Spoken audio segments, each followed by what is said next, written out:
I declare that the 514th Convocation of McMaster University for the conferring of degrees is now in session.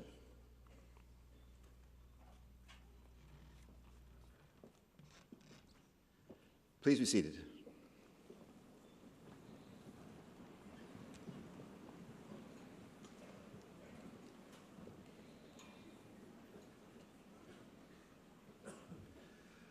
Good morning. I am David Wilkinson, the Provost and Vice President Academic at McMaster. This morning I have the great pleasure of acting as your Master of Ceremonies and of welcoming you all to the Convocation ceremonies. Before we start our formal program, I ask that everyone in the hall switch off any electronic device that may ring or beep during the ceremony. I would now like to call upon our Chancellor, Dr. Linton Wilson, to make his welcoming remarks.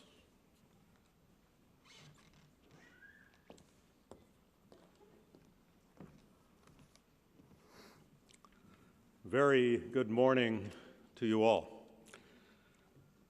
President, Vice Chancellor, Provost, Dean Kelton, President McIsaac, Vice President Jensen, Associate Vice President Rasuk, Dean Sutherland, members of the Platform Party, graduands, ladies and gentlemen. A very warm welcome to this 514th Convocation of McMaster University. To our graduands in nursing and medical radiation sciences, congratulations on your successes, on reaching an important milestone, an exciting milestone in your lives. Many of you will begin careers, embarking on new journeys. Some of you will be continuing your education, training, or preparation for more advanced or specialized activities. The very best of luck to each and every one of you. To the parents, grandparents, family members, spouses, and friends here today, I invite you to take a bow as well. You can be proud of the roles you've played in the accomplishments being recognized in this convocation. To our faculty and staff, today marks tangible recognition of your efforts, particularly the successes of your students evident in this ceremony. Thank you and congratulations. This is a day of celebration. I wish you all an enjoyable morning. Thank you.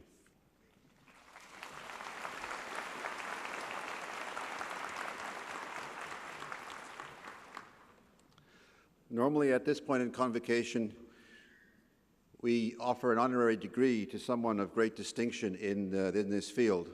Unfortunately today, due to an issue with travel, our honorary degree recipient, Edward Calabrese, is unable to get here to receive his degree or to address Convocation. We will therefore move on to the awarding of degrees. I therefore invite Dr. Patrick Dean, President and Vice Chancellor, to come forward to present the graduands to our Chancellor for admission to their degrees.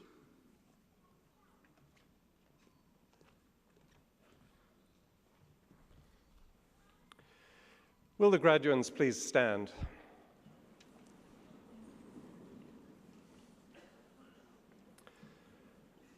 Mr. Chancellor, on behalf of McMaster University Senate, I present to you these candidates in order that you may confer the appropriate degrees upon them, and I bear witness that they are worthy and suitable.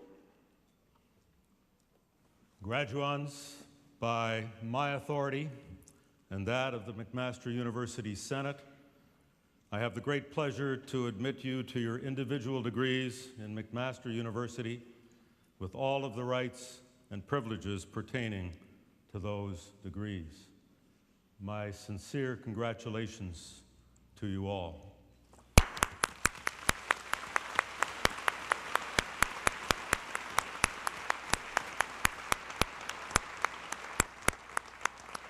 Please be seated. Please sit. Mr. Chancellor, on behalf of McMaster University Senate, may I also request that you confer the appropriate degrees in absentia upon all those candidates who have successfully completed the required course of study, but who are not present. I declare all these degrees conferred in absentia.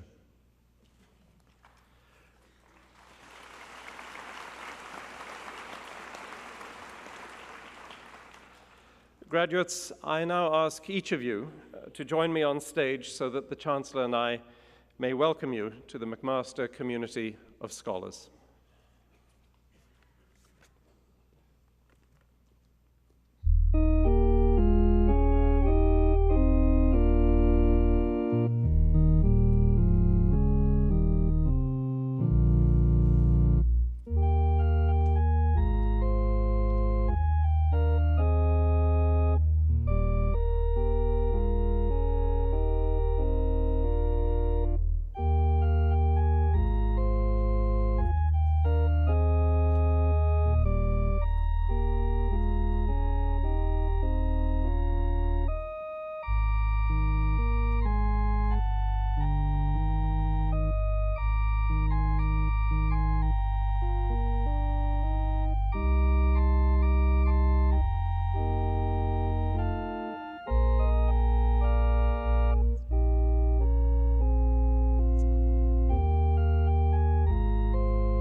Ladies and gentlemen, it would be appreciated if during the presentation of the graduands, you would hold your applause to the end of each degree category. Thank you. Mr. Chancellor, may I present to you the following graduate of the degree Masters of Science, Mayura Kandasamy.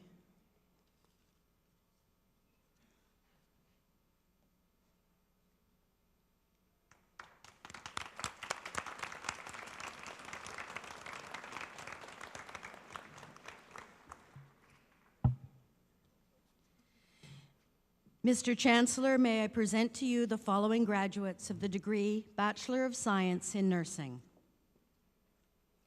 Edna Achimpong.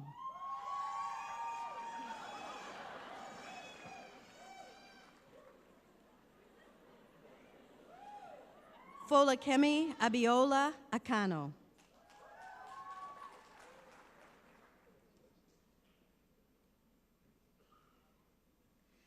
Ashley Lillian Aldesoro Neves.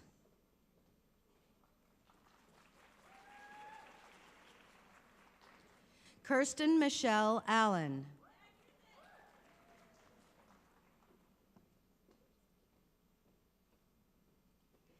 Stephanie Allen.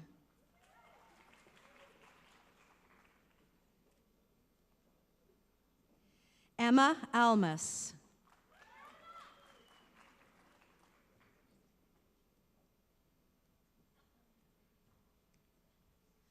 Monica Almeida.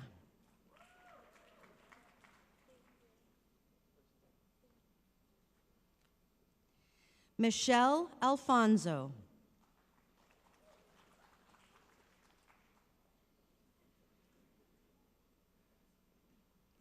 Alyssa Alves.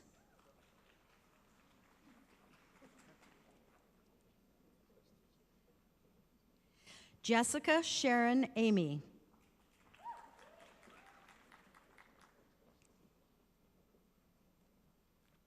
Stin Amir.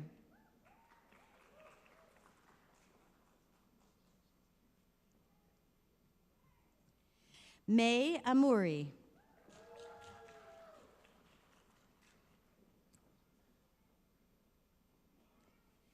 Kylie Jean Ankenman.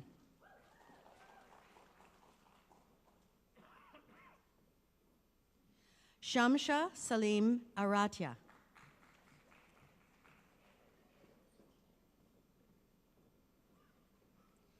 Karen Diane Arthur.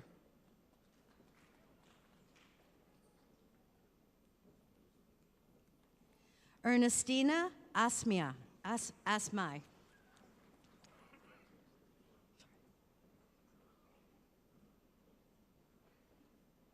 Christelle Atienza.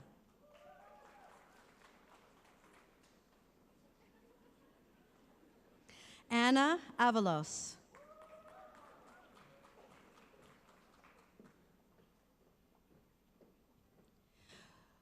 Loiza Yelda Azim.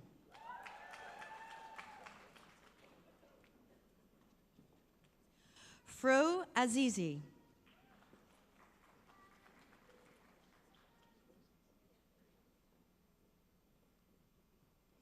Pavandeep Kaur Bains.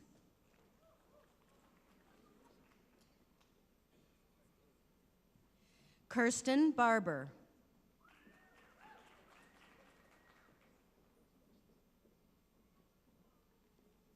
Alicia Colleen Barnes.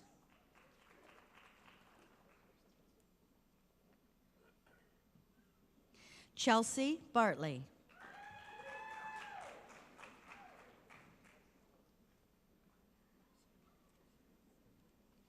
Teresa Ann Bayot.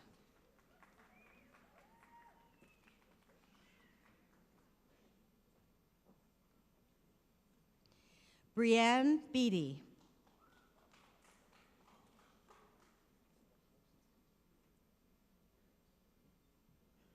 Thomas David Harper Beatty.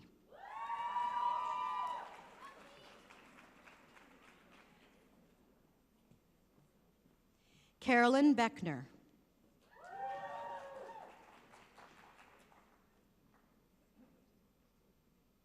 Kelsey Ruth Bedford.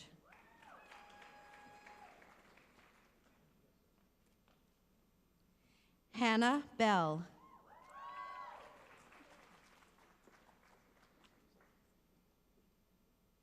Melissa Sue Benbridge.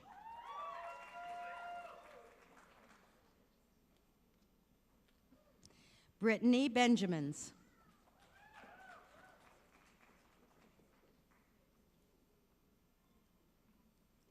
Stephanie Bernardo.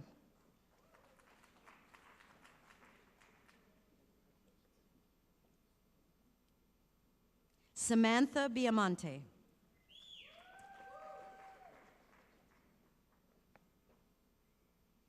Kaylee Marie Bigger.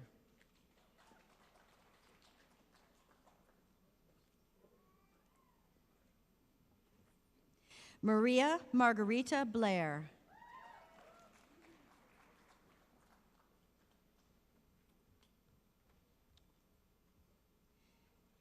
Melissa Ann Boda.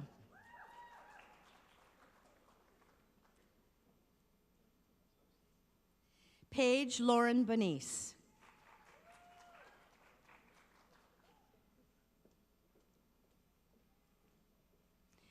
Emily Brabant.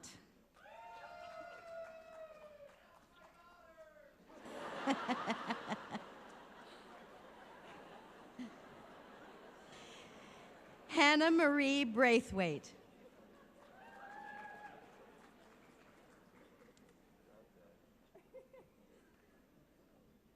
Melanie Victoria Briggs.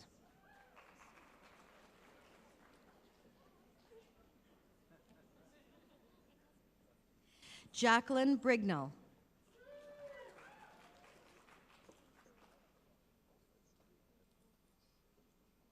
Darla Elena Brocklebank.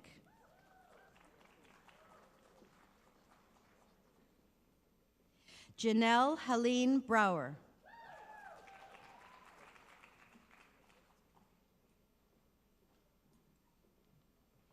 Charlene Brubacher.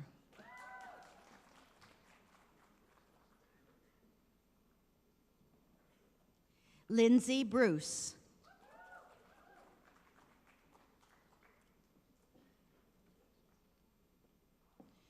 Brandy Marie Bufalisha.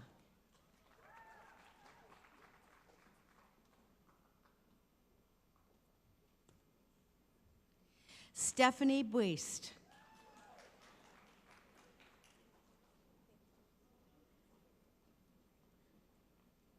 Kerrigan Bullock.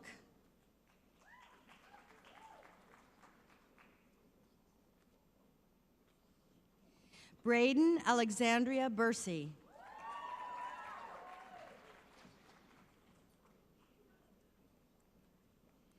Stephanie Lucy Bunn.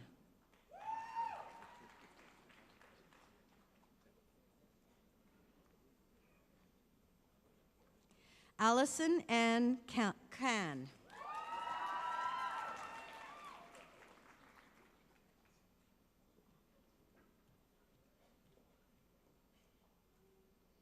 Marnelli Sophia Makeda Kapalongan.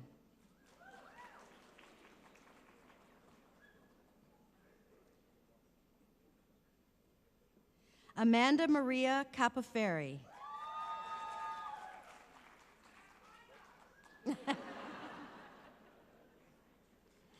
Matt Robert Cardwell.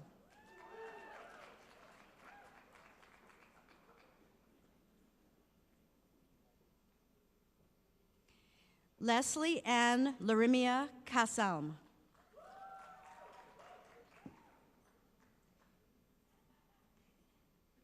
Sabrina Danielle Sermanara.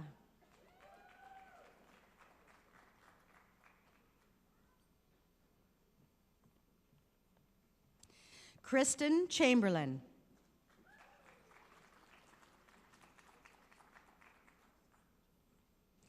Megan Kathleen Charbonneau.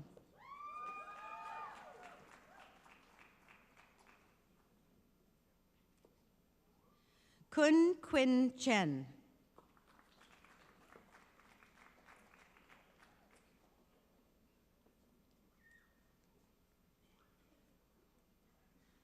Cynthia Chinkanda.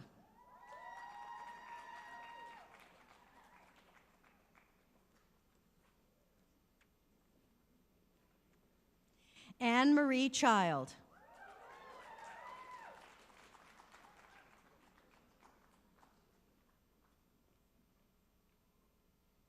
Elizabeth Ann Clare.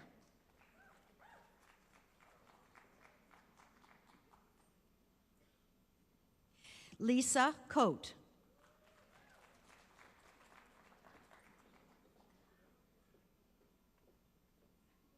Carolyn Cole.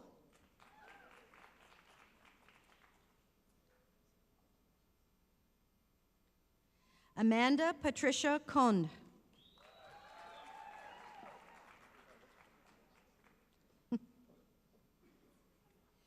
Michelle Elizabeth Conforzi.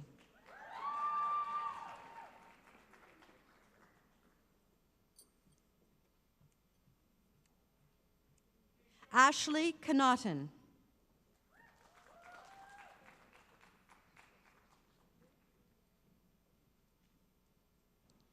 Samida Korpodian.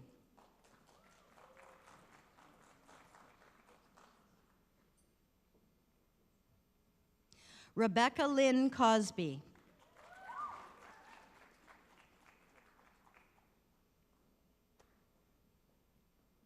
Kelsey Coxon.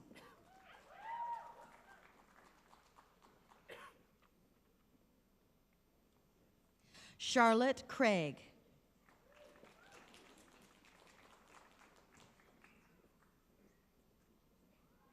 Linning C.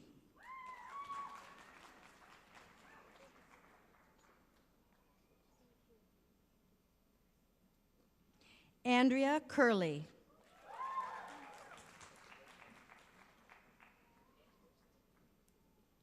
Jessica D'Ambrosio.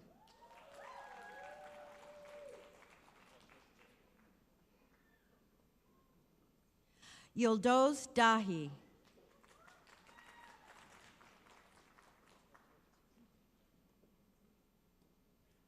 Nicole Elizabeth Davis.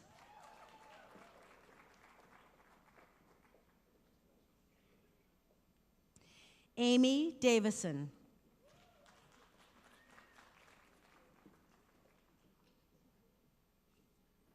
Madeline Dietner.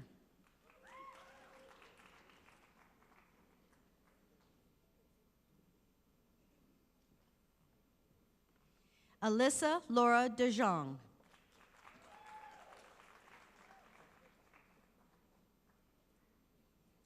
Nicole Leanne Dendecker.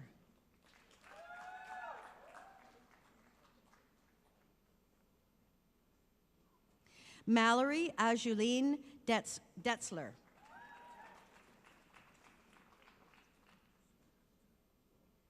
Evelyn DeVries.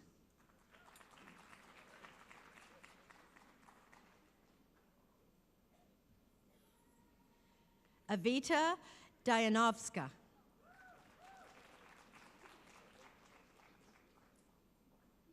Crystal Steffi Dias.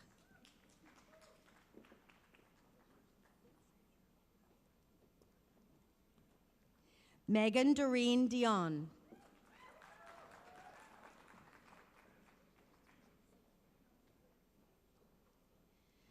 Shannon Duggan.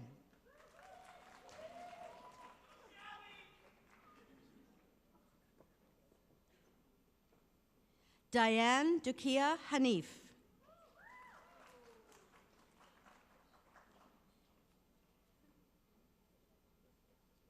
Arshdeep Kaur Dillon.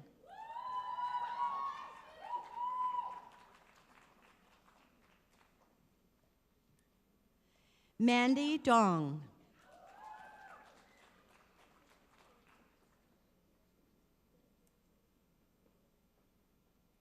Ni Aliyi.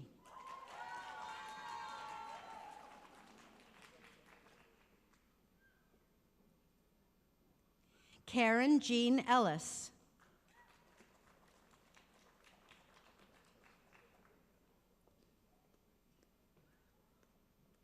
Miriam El Sohaimi.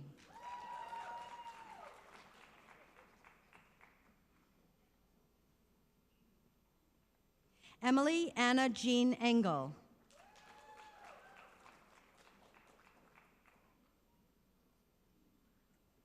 Erin Jenny Erdely.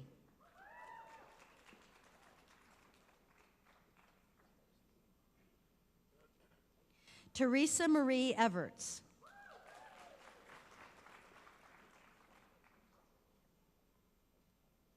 Madeline Taylor Furco.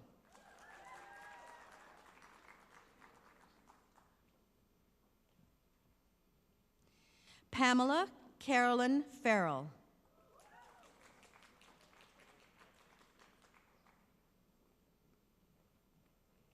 Alexandra Teresa Felice.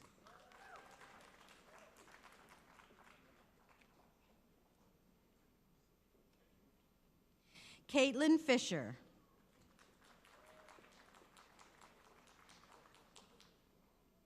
Cordelia Faye Flederis.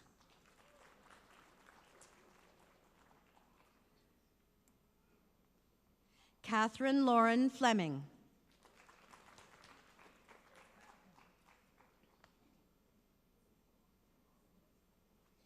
Kathleen Ann Fletcher.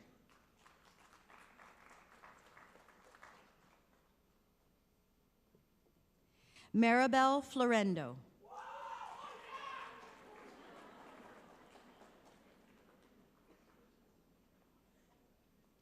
Danielle Nicole Foster.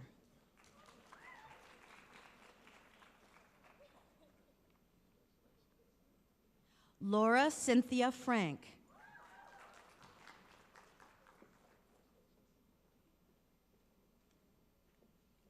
Brittany Freiberger.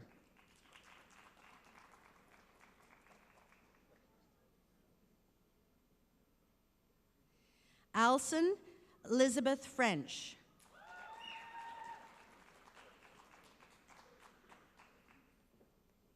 Samantha Connie Fresco.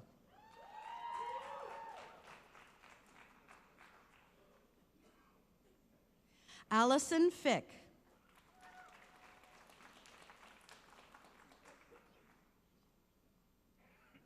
Kristen Gales.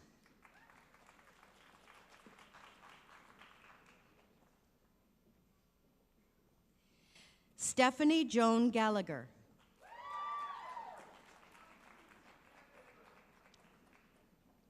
Vanessa Giovanna Galuzzo.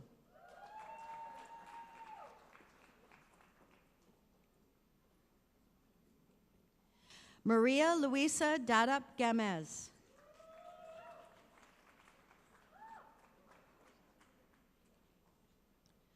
Ronak Gandhi.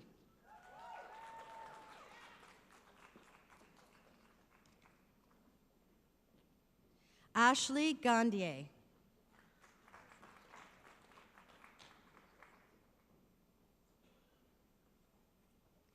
Catherine Elizabeth Ganter.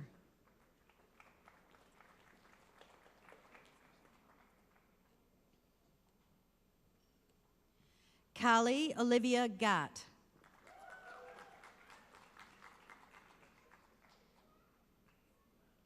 Heather Ann Gawley.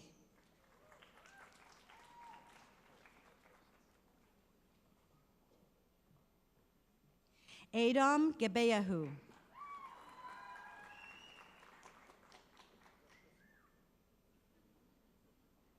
Brian Geertz.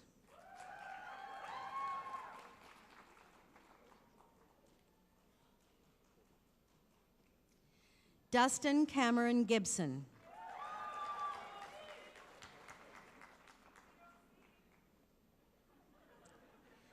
Rebecca Ann Gilbert.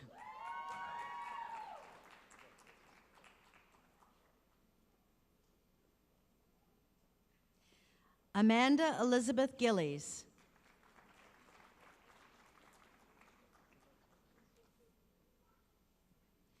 Colin Gilmore.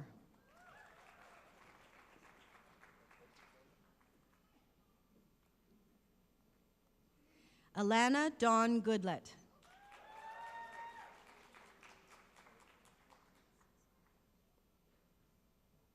Jonathan Graham.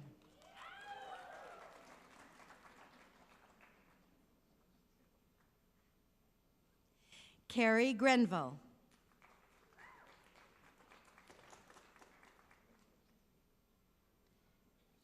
Violetta Gressoy.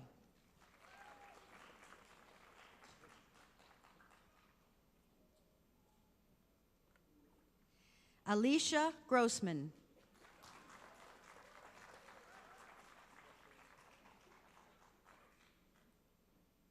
Emily Grove.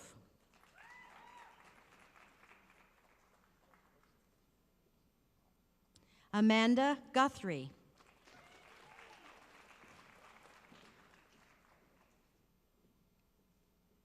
Leah Emily Habitsky.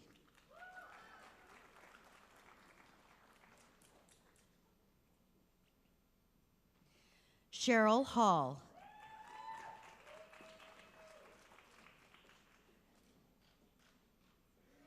Andrea Janet Halliday.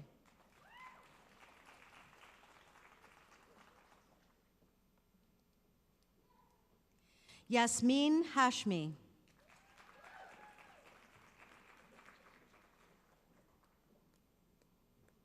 Jennifer Hastings.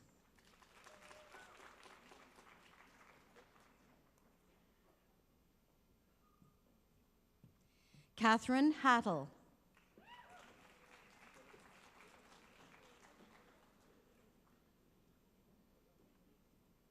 Brittany Hauk.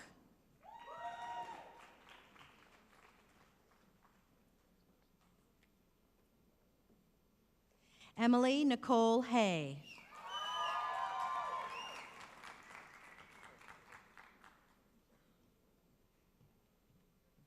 Catherine Emily Heidebrecht.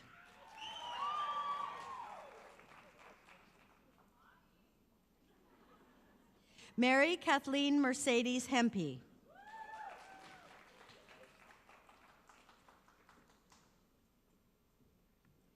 Sarah Jane Hengevelt.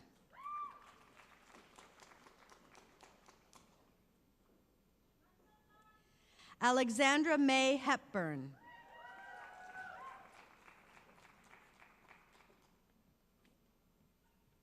Jessica Nicole Harriman.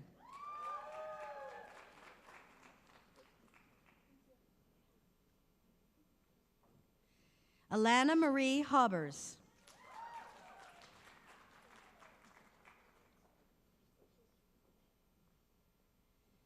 Krista Hoftizer.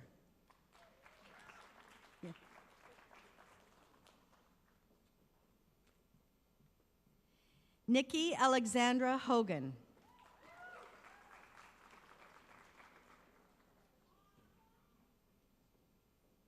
Charlotte Louise Hogg.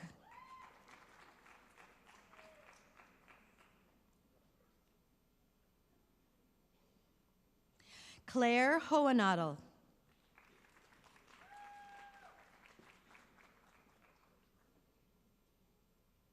Rebecca Mary Hoogstra.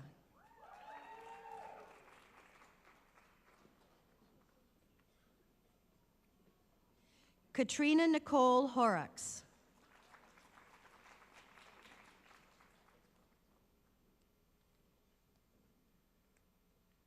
Paula Humeres Black.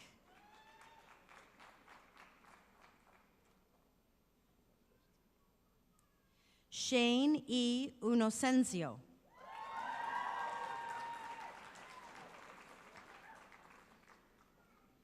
Constantina Julienne Ippolito.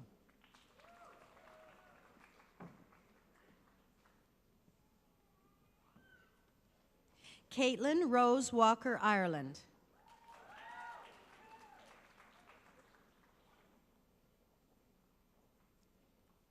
Neri Ann Natasha Irvin.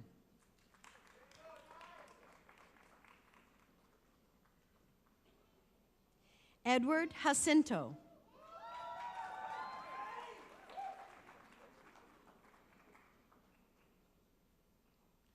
Allison Jackson.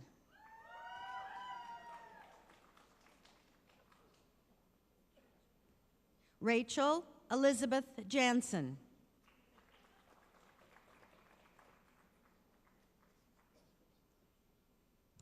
Ellen Samantha Jefferson.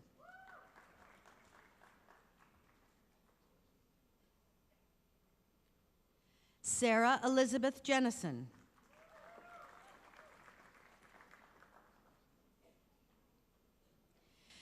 Seharish Jindani.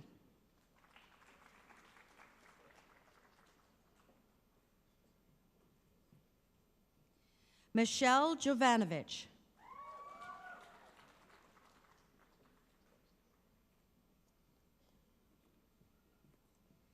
Asha Kahi.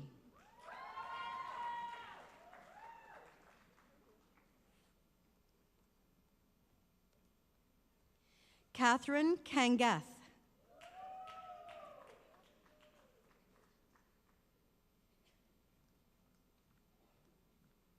Yovana Kanlik Kupresik.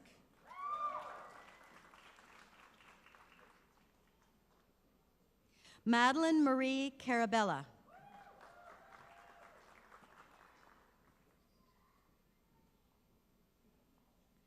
Jelena Karanovic.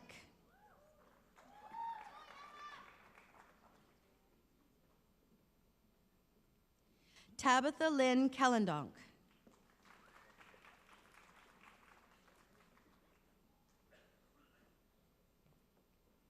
Heather Nicole Kennedy.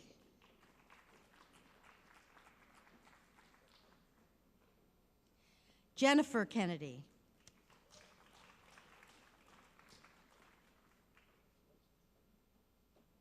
Crystal Kennedy.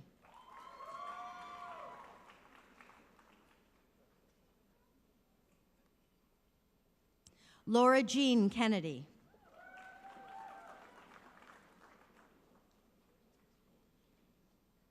Sylvia Jessica Karakesh.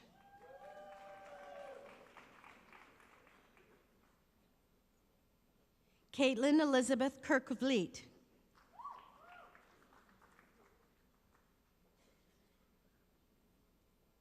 Arshnur Koja.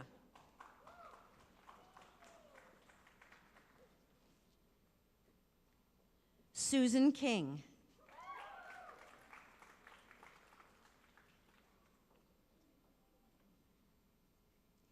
J. Catherine Kingsbury.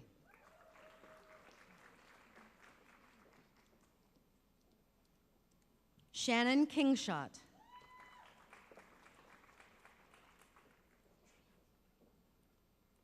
Lucy Elizabeth Kinnear.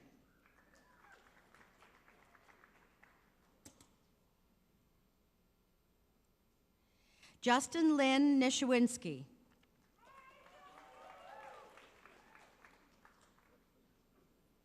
Edward Winkar Kong.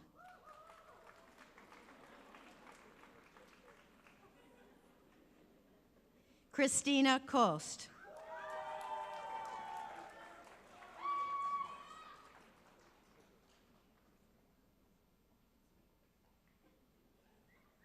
Katie Elizabeth Coutus.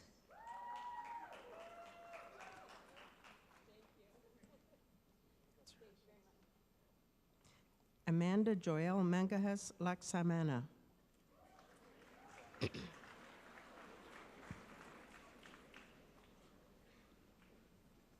Cassandra Lawrence.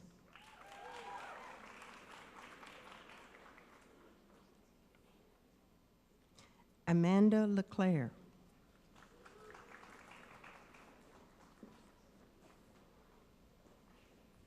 Angela Lee.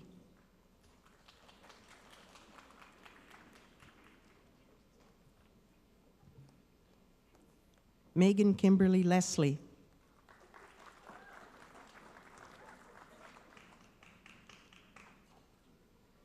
Tianzhou Lee.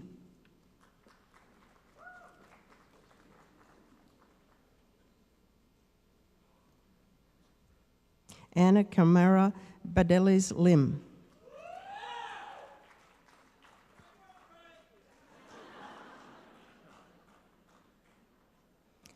Brittany Maria Lingwood.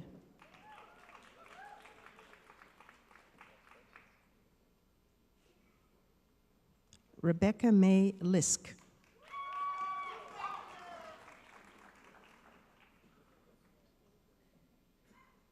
Gilbert Sean Lopez.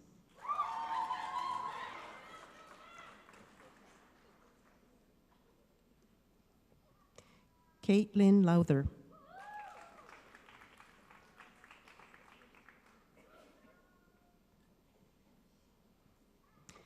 Alyssa Ellen Lowes.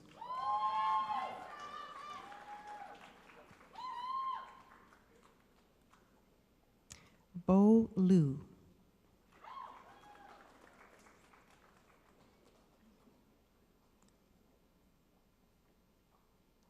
Rehana Ludin.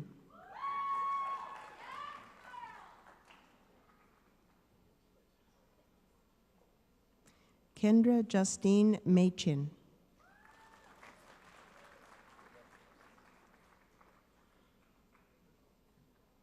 Shannon Lee McKenzie.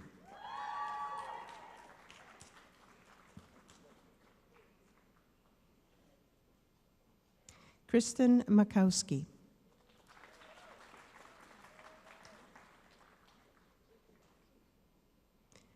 Amanda Nicole McPherson.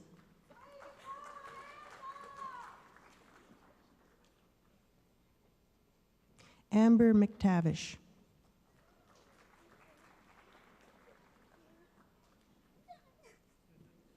Andrea Madonia.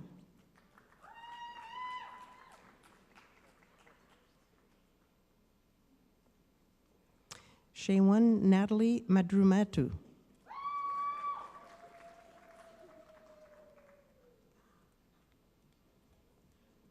Caitlin Mayer.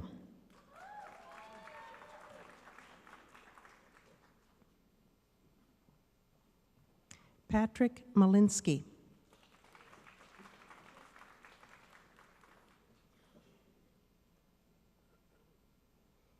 Fraser Morrison Mancy.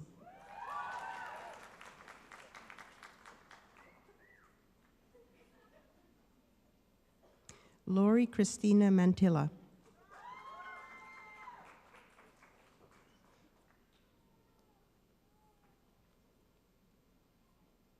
Mary T. Marosevic.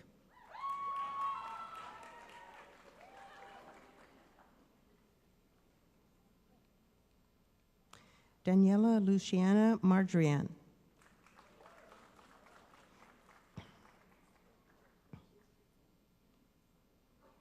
Hannah Marie Markham.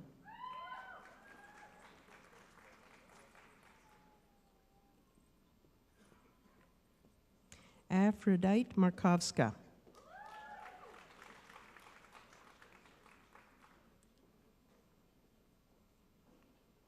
Amanda Martin.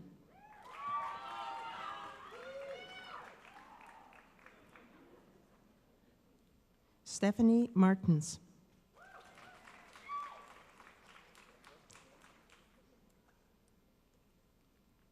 Natalie Louise Mazurkovich.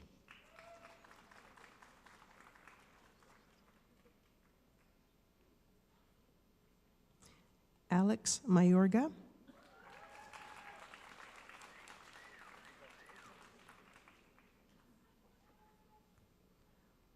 Andrea Susan Mason.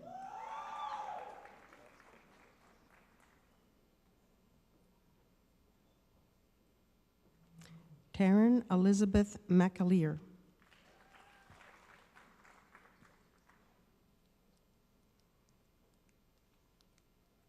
Carrie Lynn McDonald.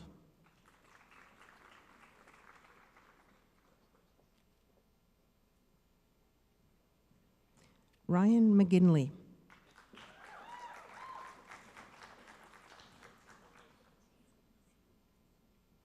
Melissa Margaret McIver.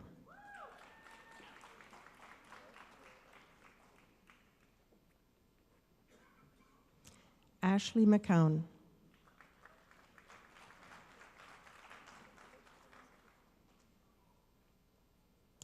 Candace McLeay.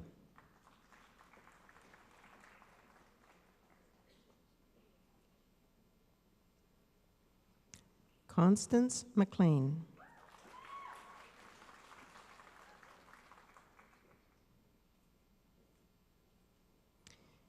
Erin Rosemarie McMahon.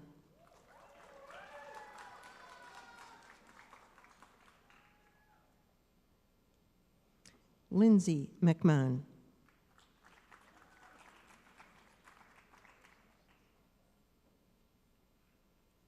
Genevieve Emma McNichol.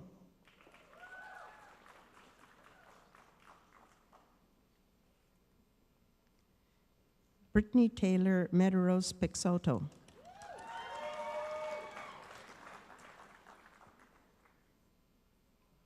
Sarah Medry.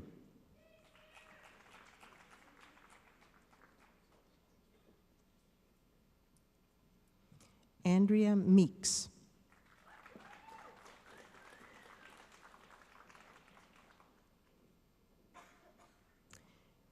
Andra Iona Malut.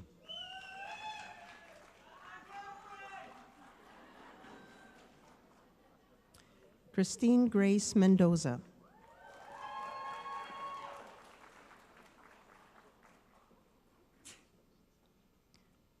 Megan Mertens.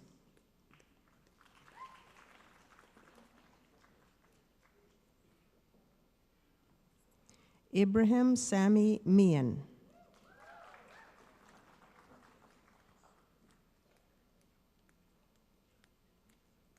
Jacqueline Michaels.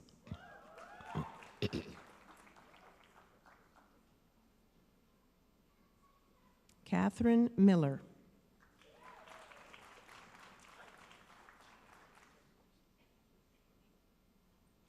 Katrina Milne.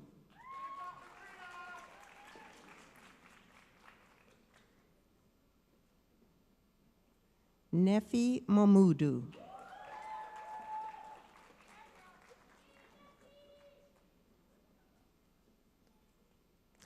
Daniel Marie Knott.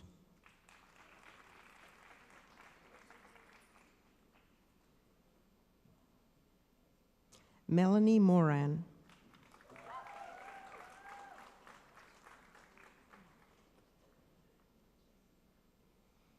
Kathleen May Mores.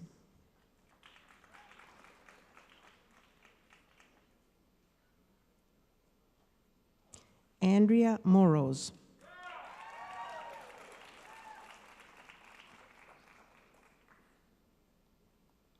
Kelly Sophia Muir.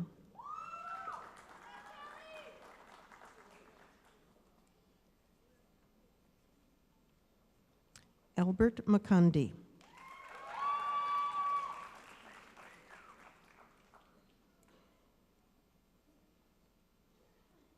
Androfina Mununga.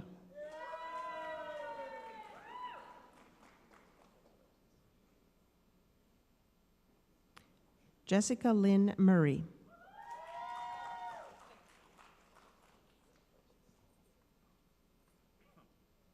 Ruth Muru.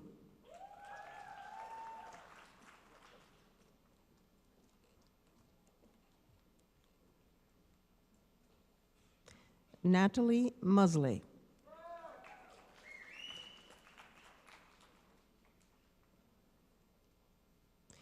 Jane Ho-Young Na.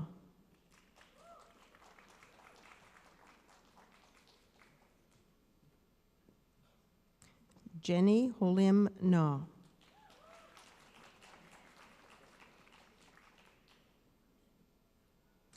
Tasha Rose Nafsiger.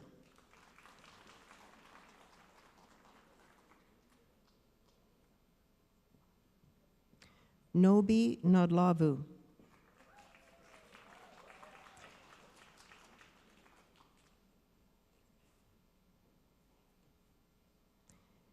Shania Shinanatu Nyawik Uchakukwu.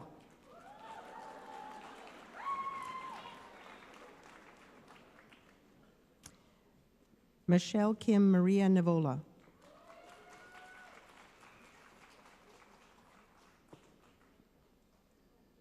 Jenny Nadella Nigalaka.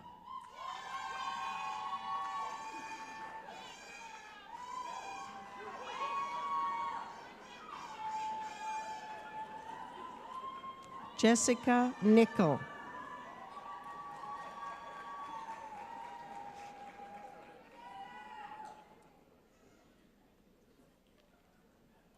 Alex Quinn Norrie.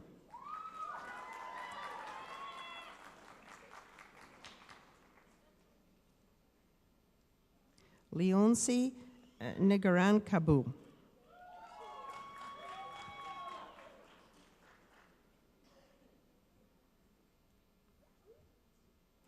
Barbara Niathi.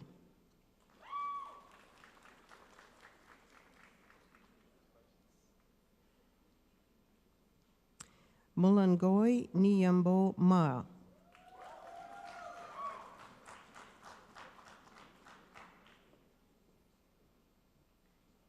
Tabith Nuzu.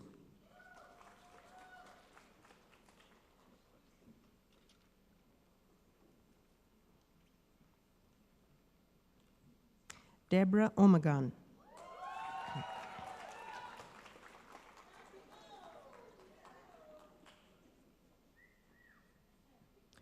Joan Idea Omakuyi.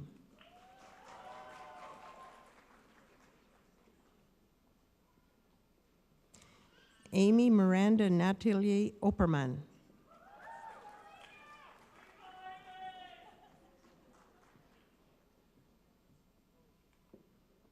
Adam Scott Page.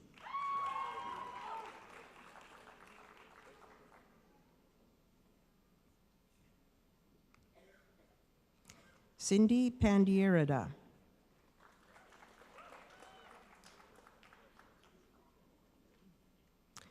Jafina Pandhu.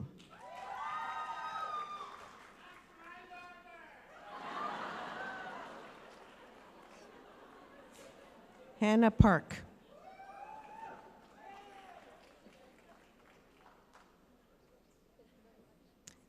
Kevin Parks.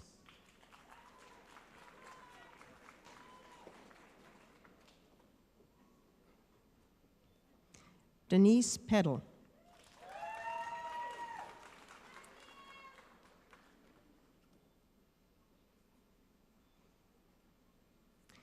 David Nicholas Petticone.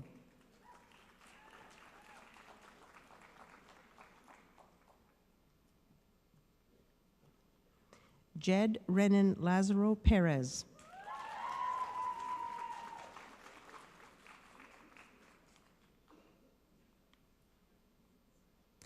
Jess Cameron Perry.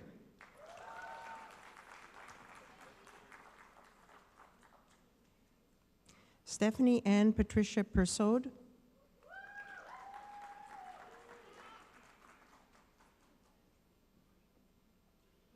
Kaylin Nicole Peters.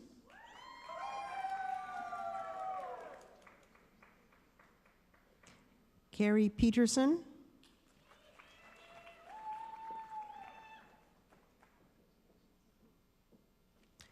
Leslie Elena Piedrahita.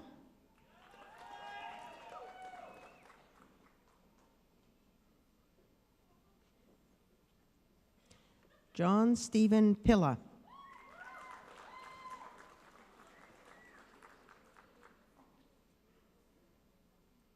Laura Elise Pilla.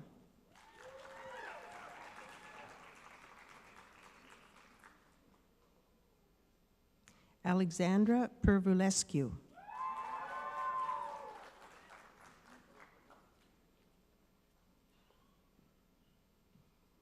Megan Elner Pitton.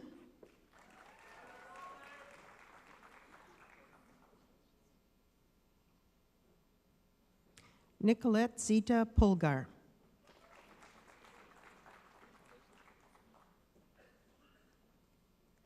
Victor Ryan Polk.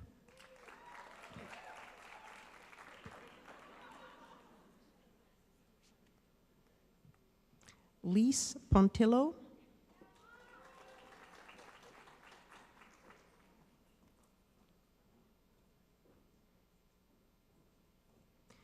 Patricia Verzosa Portuguese.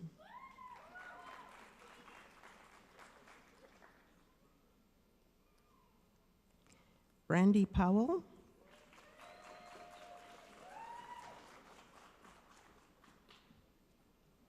Melissa Provenza.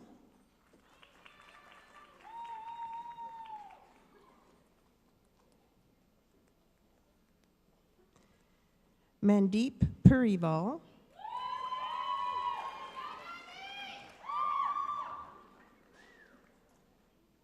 Claudia Ventero, or Quintero.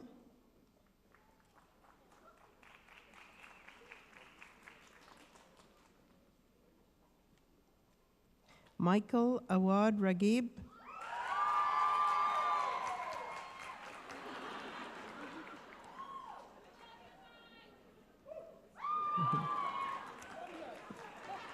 Kristen Elizabeth Rattry.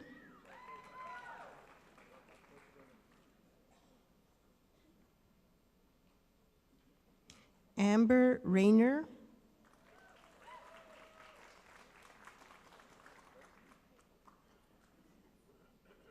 Morgan Brianna Ray.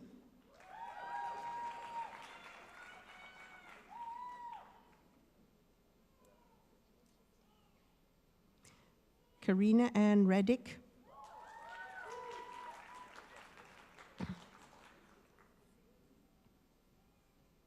Nida Rehan.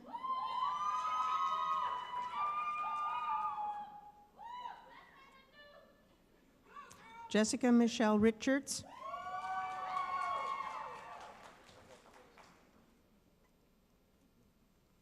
Taryn Christina Riley.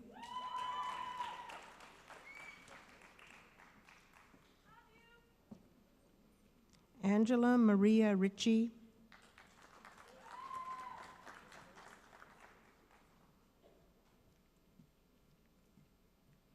Alessandra Noel Hudson Robertson,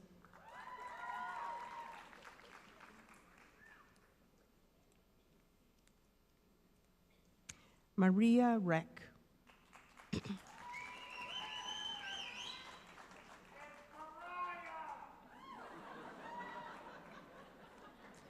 Amy Rooney,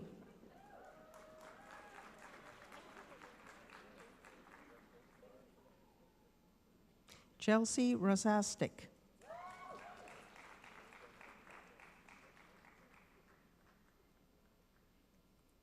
Emily Dawn Rose,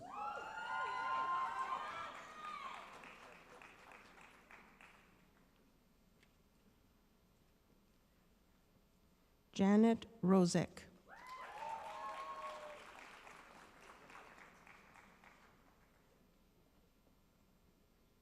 Brittany Michelle Rumble,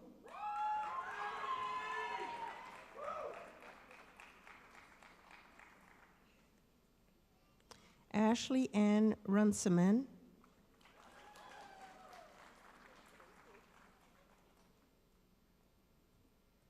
Nadine Russell,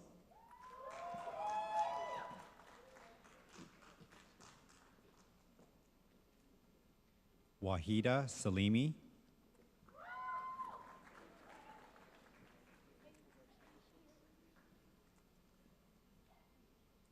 Kira Sampson,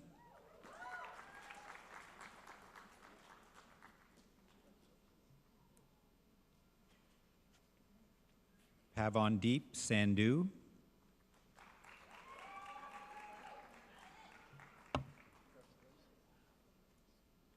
Tanya Rodriguez Santos,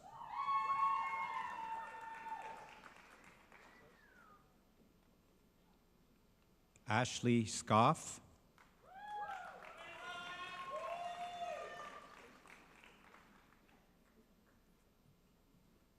Chloe Jessica Schatzman,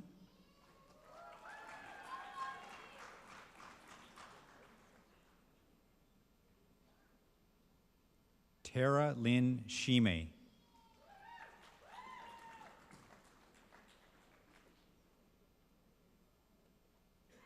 Tracy Louise Scott,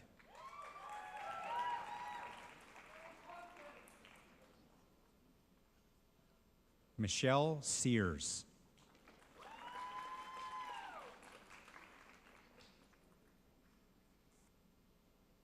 Colleen Marie Sevenson,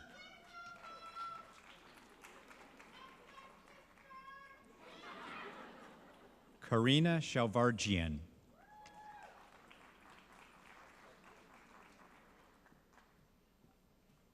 Melanie Shields,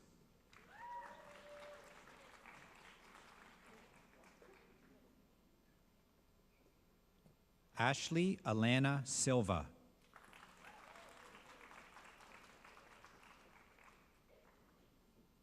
Emily Claire Smith,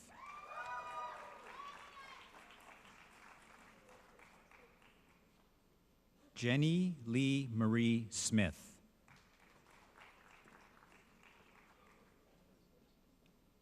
Cassandra Danielle Sonnenberg,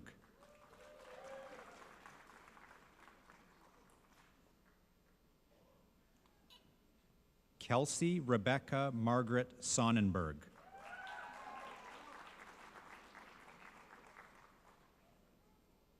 Amanda Nicole Spagnoletti,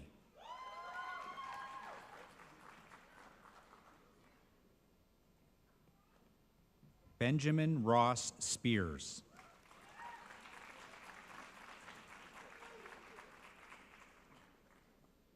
Laura Spencer,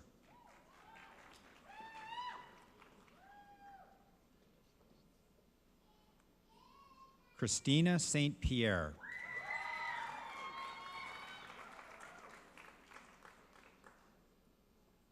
Jennifer Stager,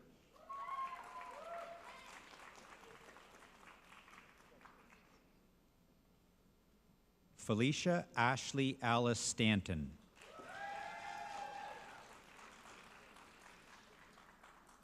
Kristen Steele.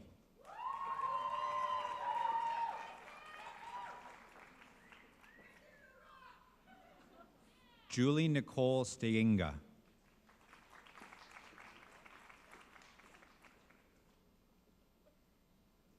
Jennifer Therese Stever.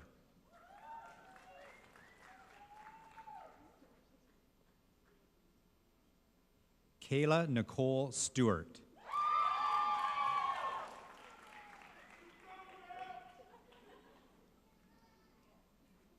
Cassandra Stokes.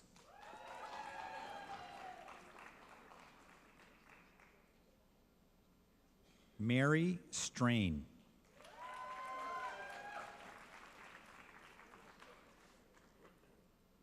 Justine Nicole Subject.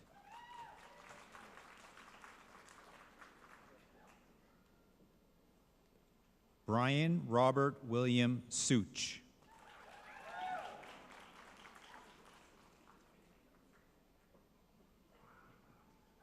Zhao Bi Tan.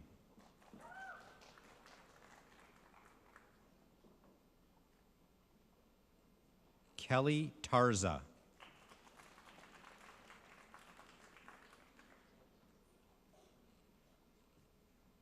Emily Dawn Tabrake.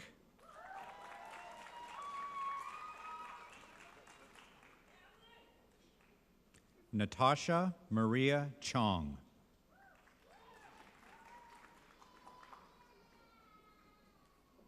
Beverly Toledo.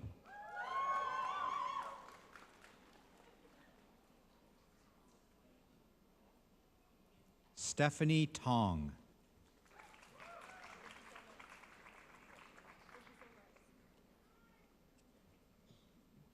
Kim Trin.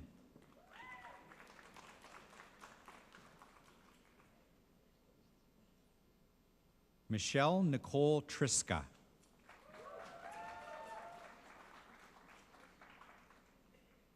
Gretchen Tubig.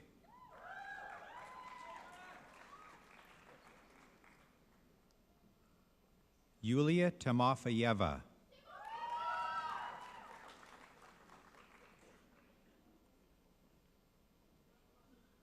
Kirsten Ulrich.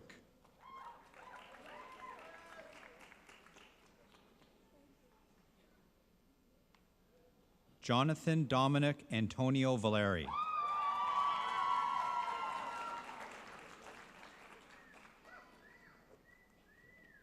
Jessica Vandehoof.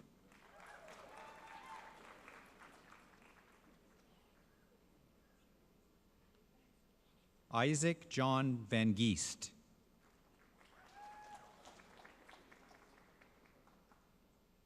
Kayla Elizabeth Van Haren.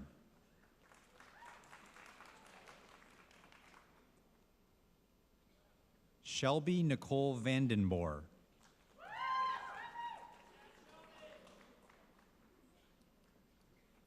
Cornelia Ika Vanderknife.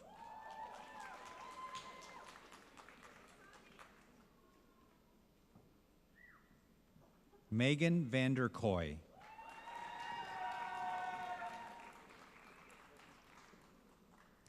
Laura Ashley Van Hee.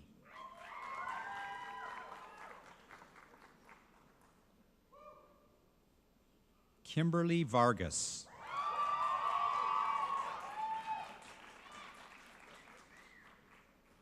Natalia Vasquez Cerna.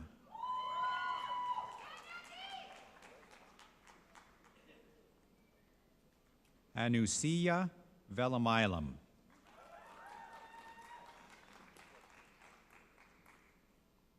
Elena Vensko-Skaya.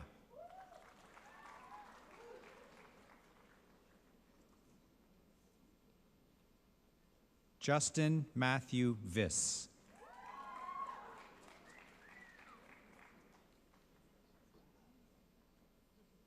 Marita Vroom.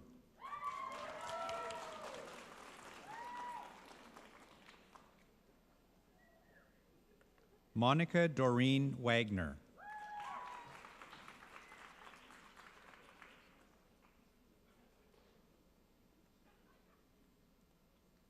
Jenny Wang.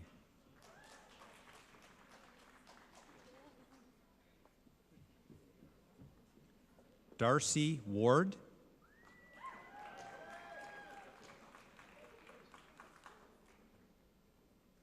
Amy Michelle Warren.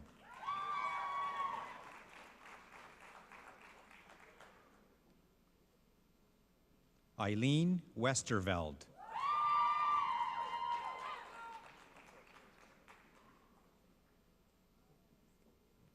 Caitlin Whalen LaBelle.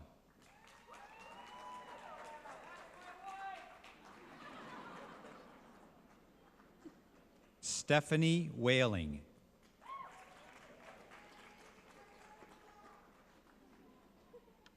Caitlin Wheeler.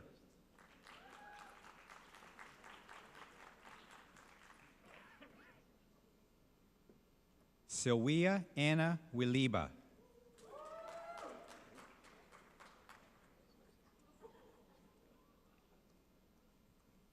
Mandy K. Wickus.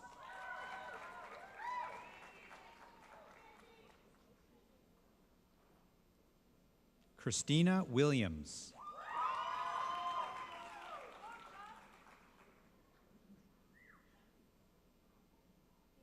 Giselle Rhonda Wilson.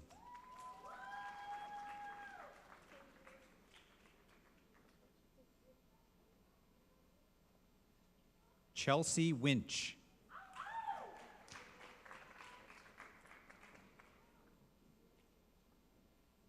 Jennifer Lynn Witherman.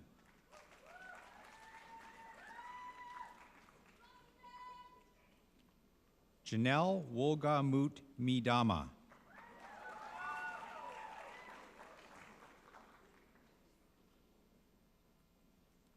Claire Elizabeth Wolfe.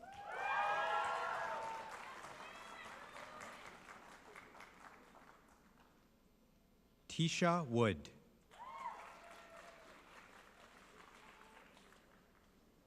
Sarah Johannes.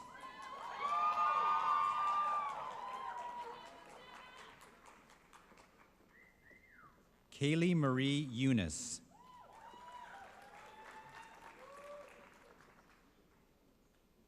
Brianne Young.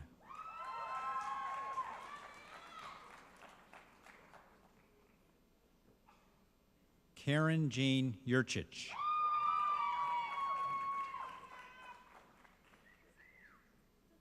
Agnes Zabinska.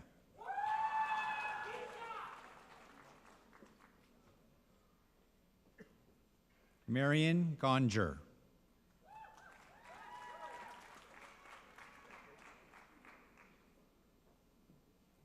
Katie Zhang.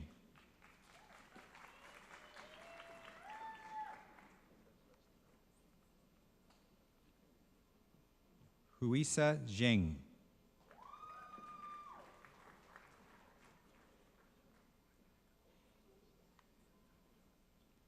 Martina Zavalina.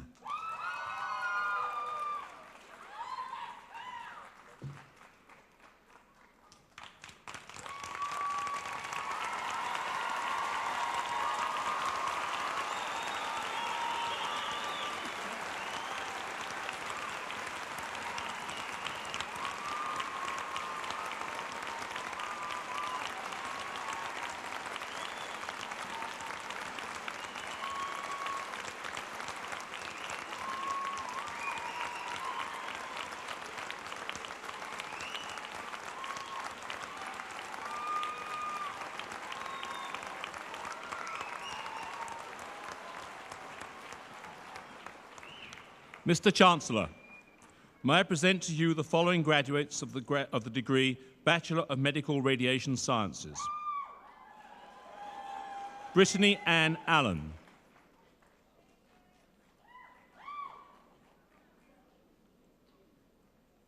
Rochelle Lee Ament.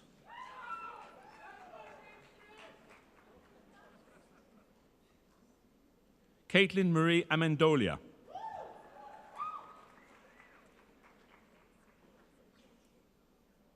Surbi Arya.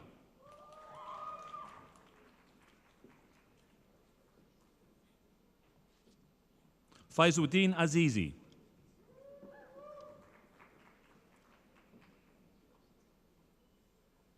Dana Kathleen Beausoleil.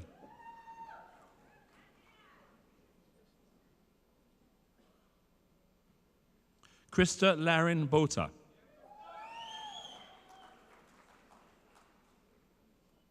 Jennifer Kathleen Britton.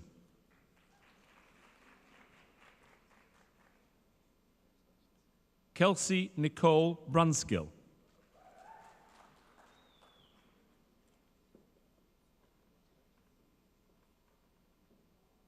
Lucy Tsao.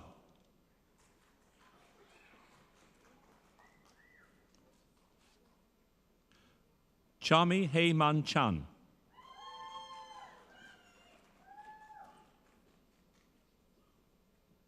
Yi Chu Chen.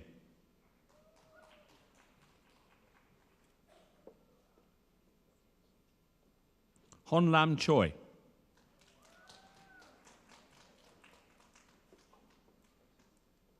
Leslie Margaret Cook.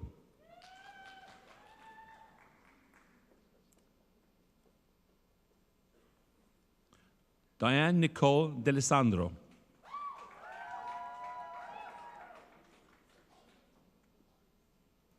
Jacqueline Deme.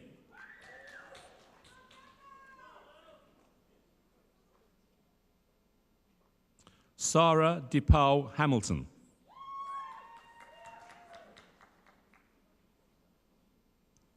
Hina Desai.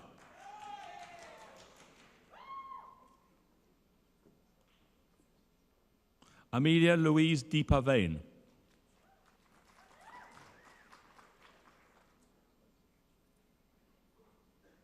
Jessica Susan DiFelice.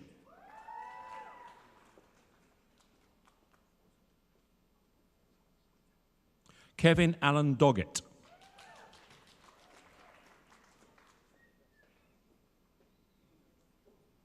April Dawn Dura.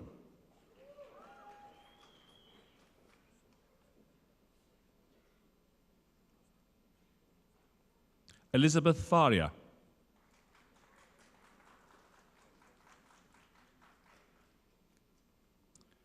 Tiffany Ann Finney.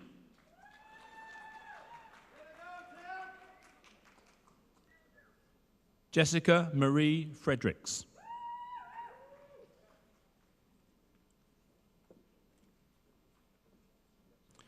Derek Harris Gagnon.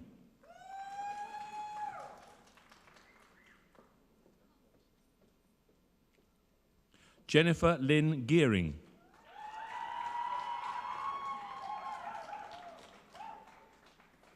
Sarah Carolyn Gilchrist.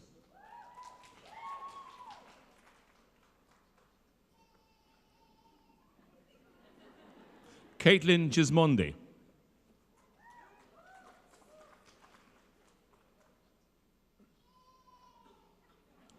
Catherine Gonnell.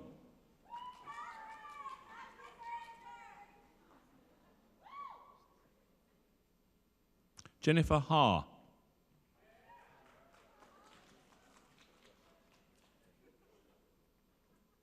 Lisa Ha.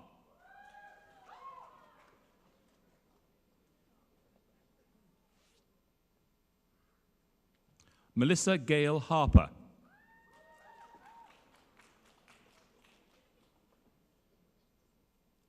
Amal Hassan.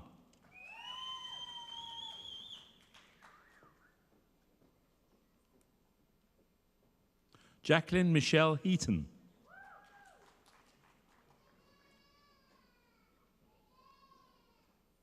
Noor Hesson.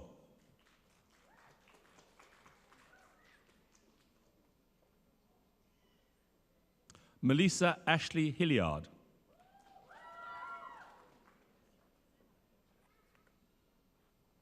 Alicia Mary Jewell.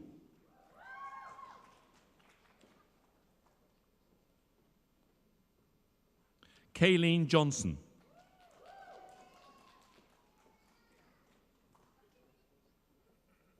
Raha Kalantari.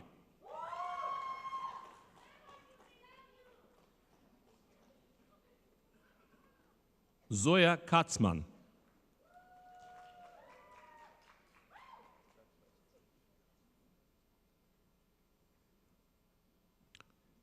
Jordan Kikash.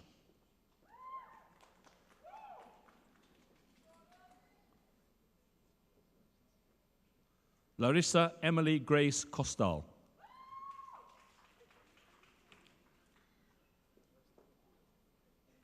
Lindsay Lalonde.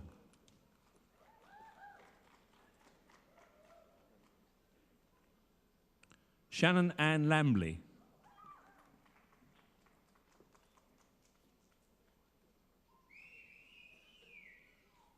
Amy Liu.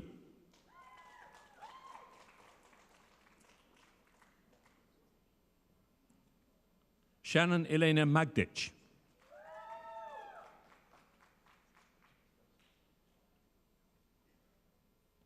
Stephanie Anna McGar.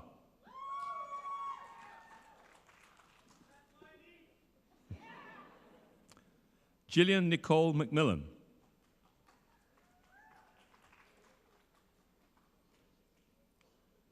Catherine Ann McMillan.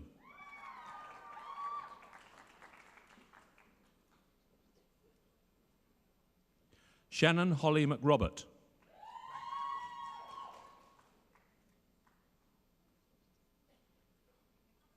Melissa Mean.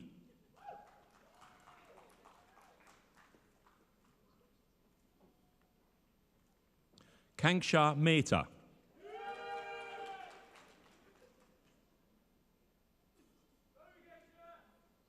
Jessica Elise Minchell.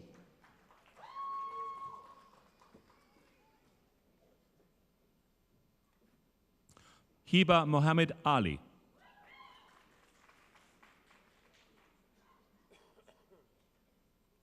Evan Ralph Moreau.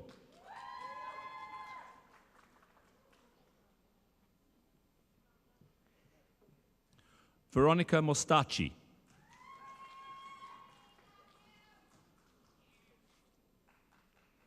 Asila Motala.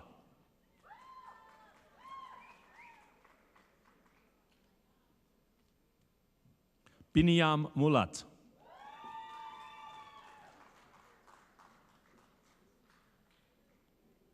Lisa Diana Neville.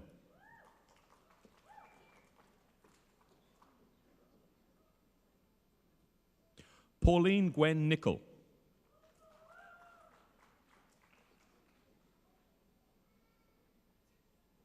Abdurrahman Ontabli.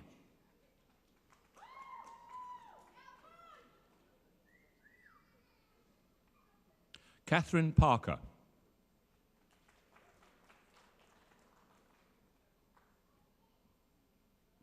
Chami Patel.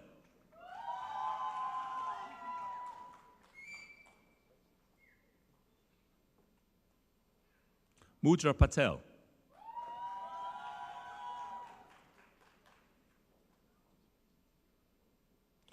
Lindsay Marie Paolo.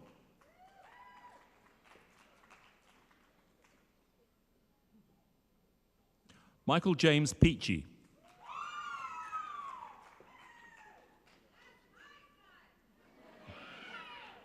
Christine Pimentel.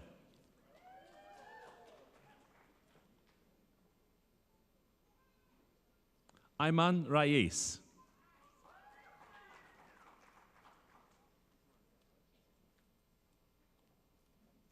Derek Allen Ribeiro.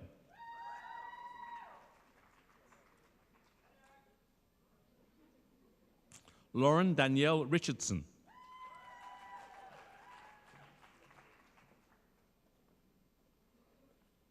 Maria Russo.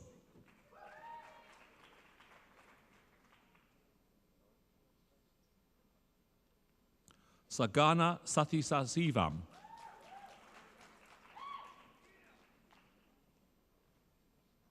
Garrett Sawyers.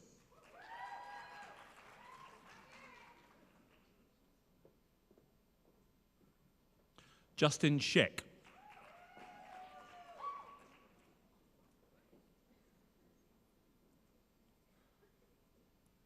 Ami Atulkuma Sheth.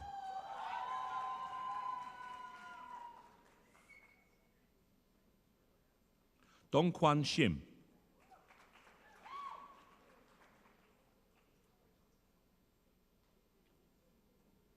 Michael Terune Sima.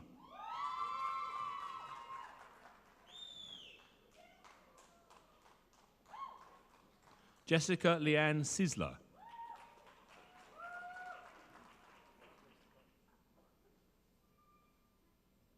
Liam Daniel Smith.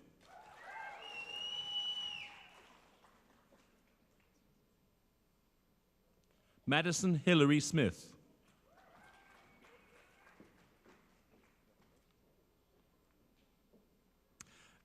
Amber Melanie Stenzel.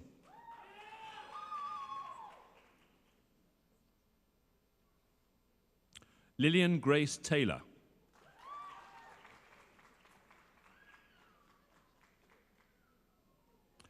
Connor Patrick Tino.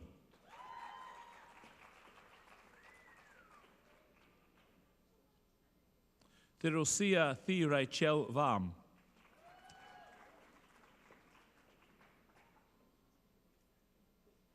Ashley Nicole Toner.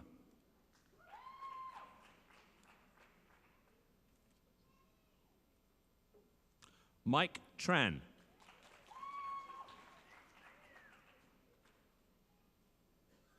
Jennifer Ngok Trang Tran.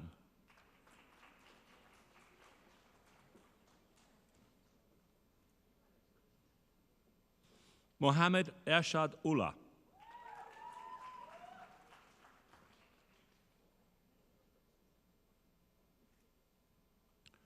Amanda Varga.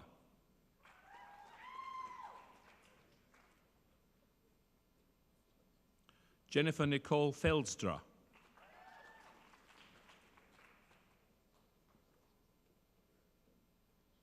Nicole Lynn Weber.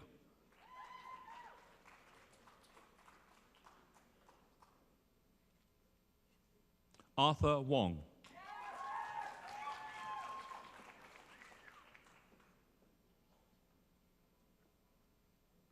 Charlene Wong.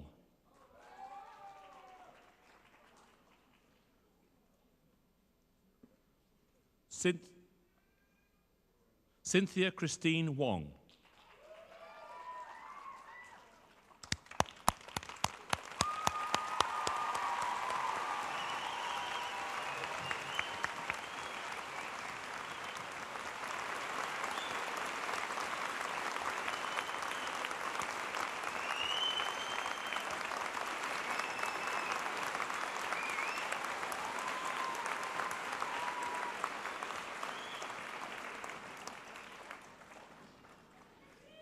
Ladies and gentlemen, I would now like to introduce Ms. Emily Hay, a graduate of the Bachelor of Science in Nursing program, who will be delivering the valedictory address.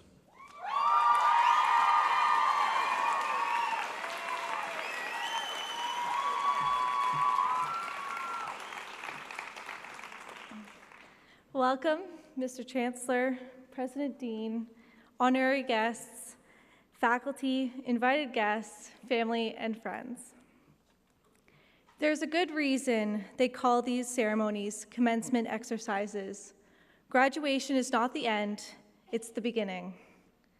Wow, where has all the time gone?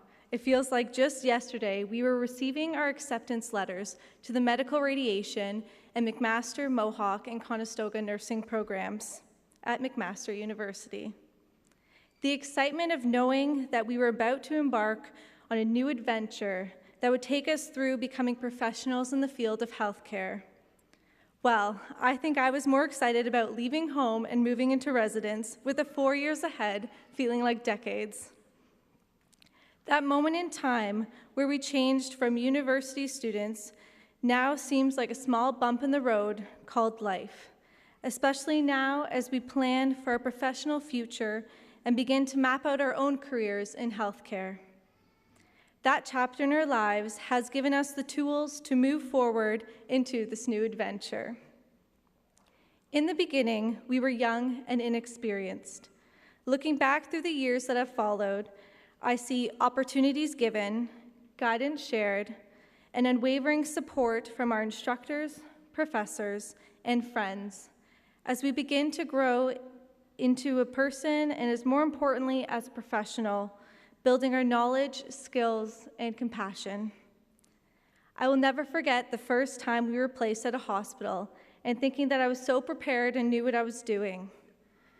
I have come to know that healthcare providers are so much more to their patients than someone to assist them to the bathroom or hand out medications.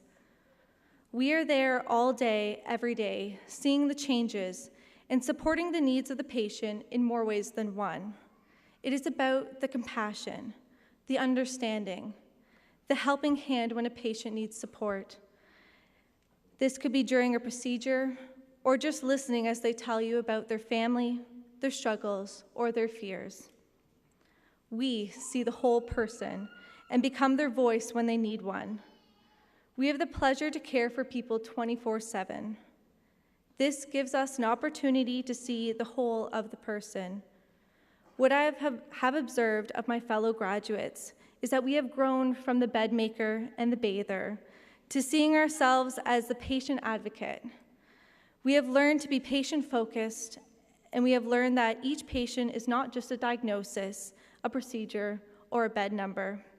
They have a history, they have a story, and I know that this knowledge will guide me in my future career to be the best healthcare professional I can be. I have felt like up until now, my life has had a set plan: elementary school, high school, then university. At the time, graduating from university seemed like such a distant goal. Now, here we are. We have survived the grueling academics, the clinical experiences, the late nights, and the rough mornings. So what is next? Each one of us has a gift, a passion for different specialties, so the now will be different for each one of us. That is the beauty of our profession. There are so many different areas and opportunities within nursing and the healthcare field, and we are just at the beginning. We can do so much. It's like Parsi compares each person's ways and experiences as their fingerprints. We all have fingerprints, but they are all unique. So yes, we all have a healthcare degree, but it is how we use it that it'll be different. Some of us will go right into bedside care, some research, answering the bigger questions, and some even back to school to further our education. We are all destined to do great things. On behalf of all the graduating students, I would like to say thank you to our professors, tutors, and preceptors. With your leadership and guidance, you have helped us get us here today. You have stood by us through curriculum changes and program improvements, and have supported us when times were tough.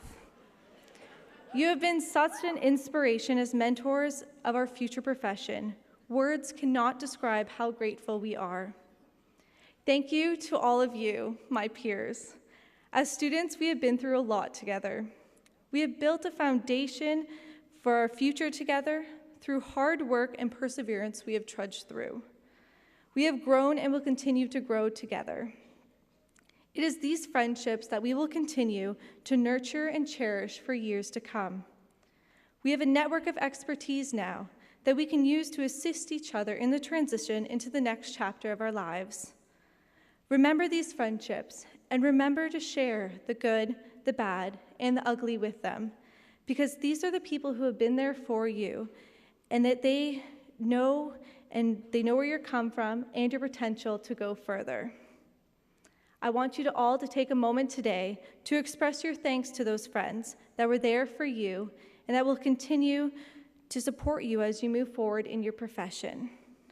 Thank you to my friends for all your love and support, your guidance and direction, and for being there when I wasn't sure I could make it through. Thank you to our families, whose love and support, words of wisdom, and at times unsolicited advice have been behind us every step of the way. I believe that where you come from helps direct where you're going. As family, you have heard us laugh, complain, vent, and cry our way through these years at McMaster. I know you are now sharing our accomplishment and are as proud of us as we are of ourselves. Thank you for believing in us when we may not have believed in ourselves. This new beginning is one of many in our lives, and it is going to be scary at times, exciting in places, and yes, anxiety-provoking as we navigate ourselves through. We have learned so much over the past 4 years. With the experiences we've had and the knowledge we have gained, I'm confident that the next step in our lives is the beginning of a career full of new opportunities. We are young and focused. I challenge all of you to embrace the future. Learn from every aspect, things done well and those not so well. Believe in yourself, be confident, and know that you have done your best. In conclusion, my fellow graduates, may you look back at this time in your life with a sense of wonder and awe. For this time in our life has molded us into a very great group of professionals, keen and excited for our future. Class of 2013, I wish you all the best. And to close, a quote from none other than a doctor close to all of our hearts, Dr. Zeus. You have brains in your head, you have feet in your shoes. You can steer yourself in any direction you choose.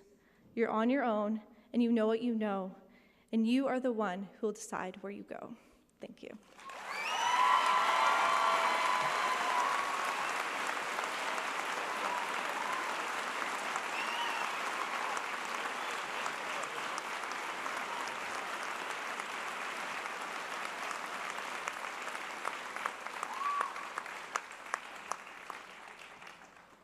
Emily, thank you for so ably representing the gratitude, the aspirations, and the confidence of all of the graduates assembled here today. May I now introduce Mr. Dennis Suter, the President of the McMaster Alumni Association, to deliver the Alumni Association address.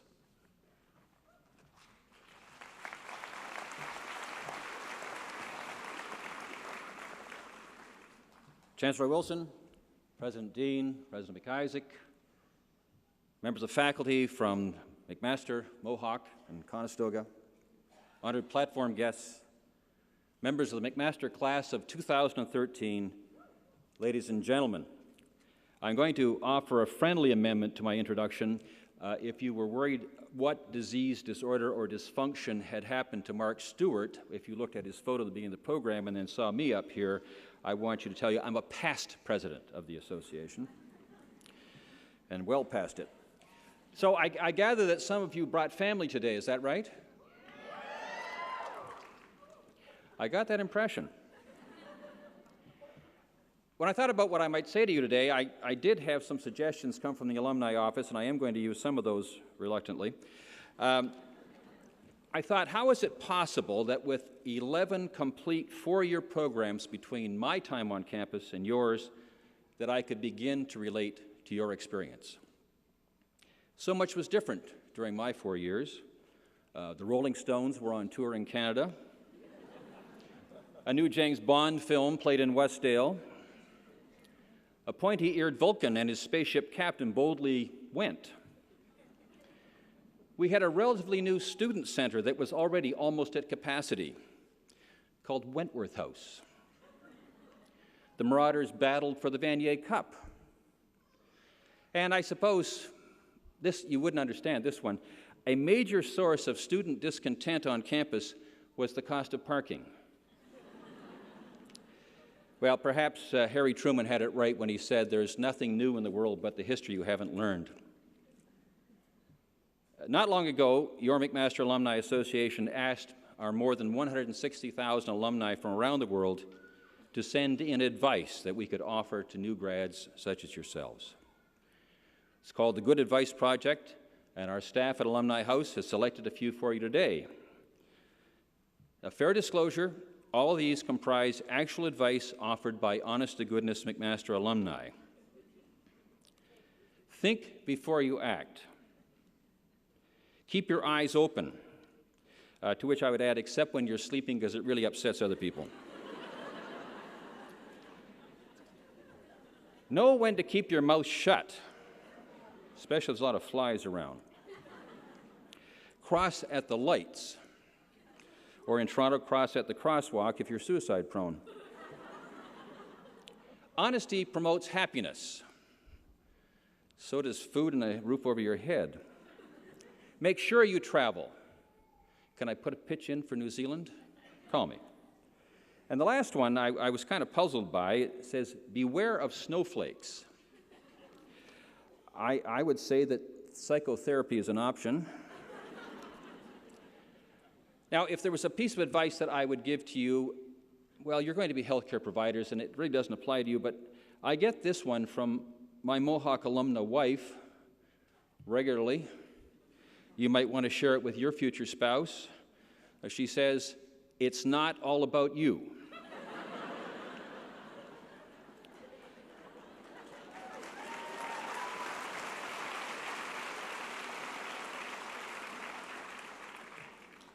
In a bid to enhance our collection of solicited advice, your Alumni Association is going to continue to invite input from all of our members, and that includes you. And it's advice for new students entering as well as for graduates entering their postgraduate life. I urge all of you to make like a Chicago election and enter early and enter often.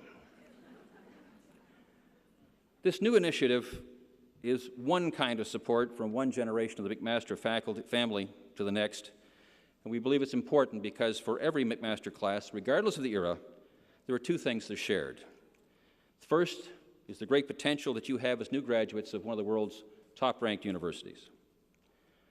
The second is that we share a familial connection with McMaster and to each other, and a responsibility to build on a legacy that we have inherited.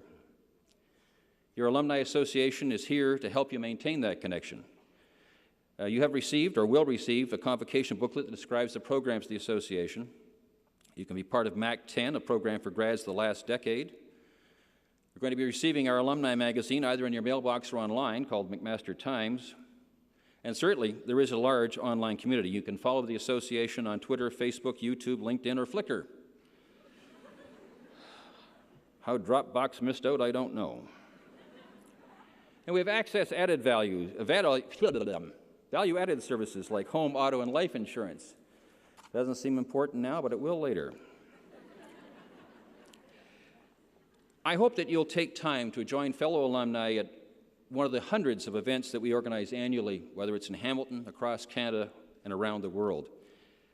There's a place for all of you in the McMaster Alumni Association, and there are ways for you to remain connected, from casual users of social media up to being a highly engaged volunteer, and I can think of no more highly engaged volunteer than our Chancellor Wilson, a proud member of the class of '62, and upon whom your association has just bestowed its highest award, the Distinguished Service Award. To you, the class of 2013, we celebrate and commend your success as students, toast the promise of your future. We proudly welcome you to the McMaster Alumni family. Thank you.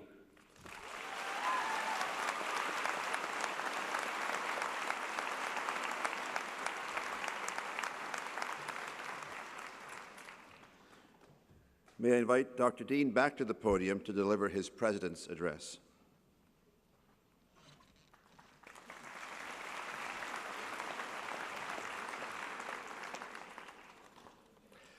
It's a great privilege to be able to talk to you here at the end of today's ceremony. I think Dennis just spoke very eloquently for the pleasure we take in welcoming you to the McMaster family. I would also wish to remind everybody that many of you are now alumni of Mohawk College and Conestoga College as well, and it's a great honor to be able to welcome you on behalf of those institutions into their alumni families as well. This has been a wonderful ceremony, as Convocation always is. It has been a celebration of all of you and of your individual achievements, also of our university and college families in which, as of today, you have succeeded to a different kind of membership. And it is also a celebration of our society, which accords to universities a privileged status and generous support, in return for which we provide not only brilliant and energetic leaders for tomorrow, but also the new ideas and discoveries that will shape our future. Convocation is a communal event because it celebrates our community, its values, and its aspirations.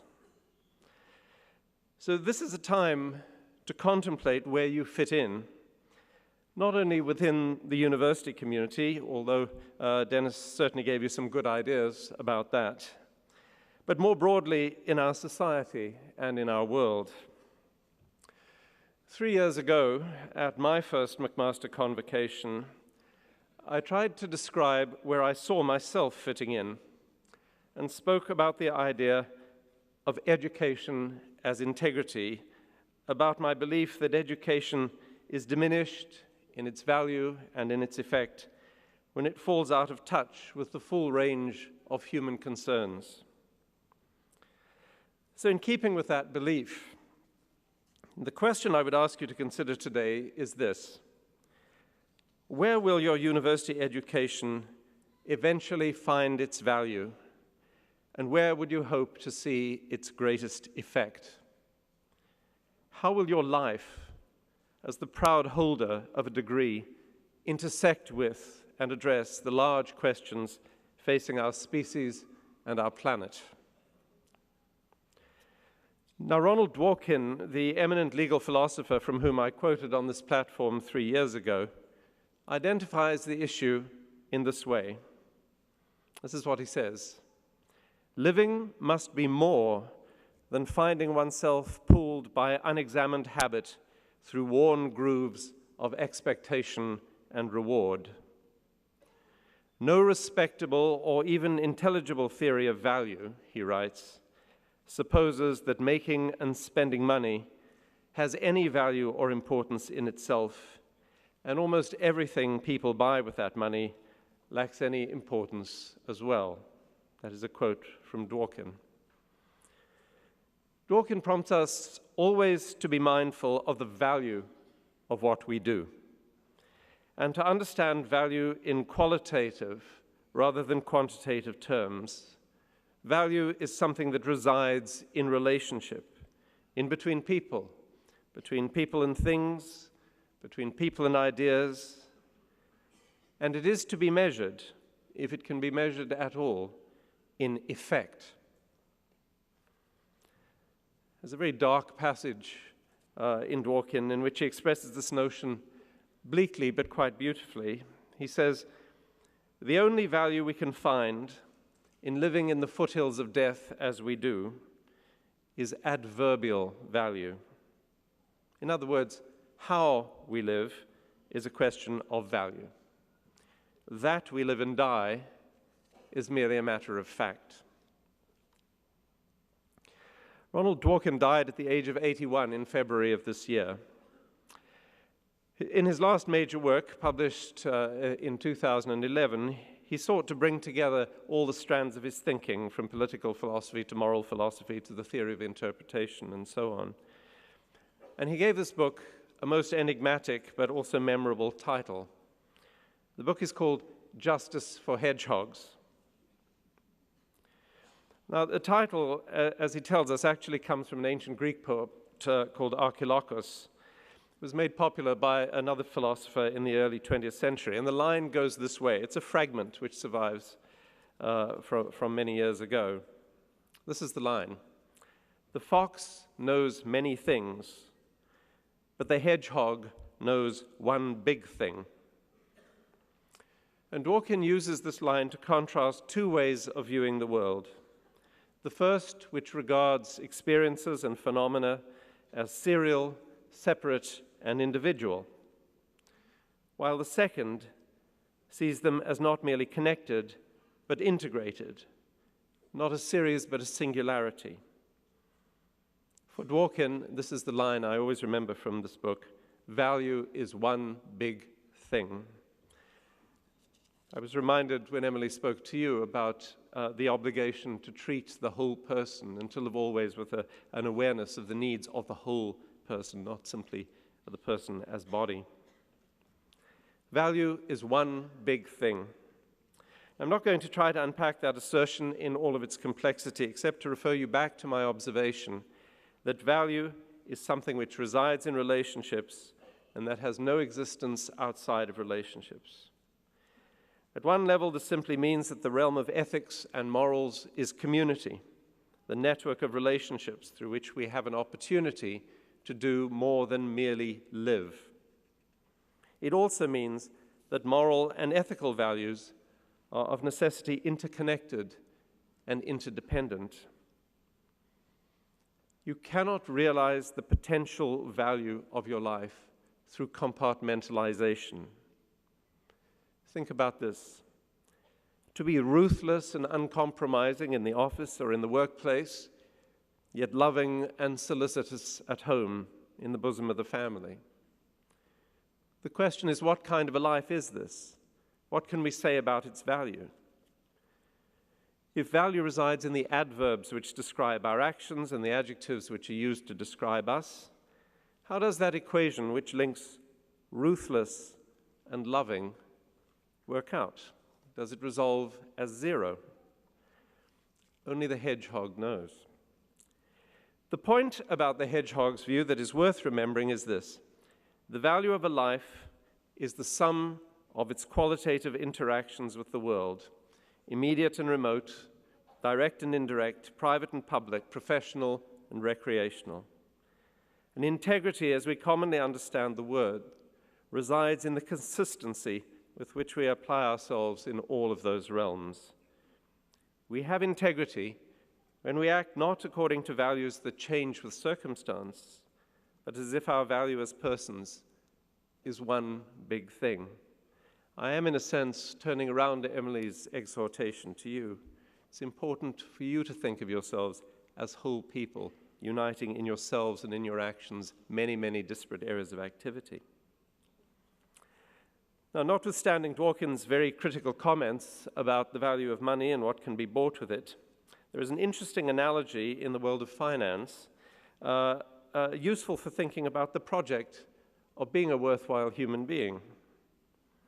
In the same way that your accountant, if you have one, or eventually will have one, won't allow you in the final analysis to separate your assets from your liabilities, won't let you ignore the latter and concentrate on the former just because to do so makes you feel wealthier, the hedgehog insists that in accounting for the value of your being on earth, everything is counted in. One big thing.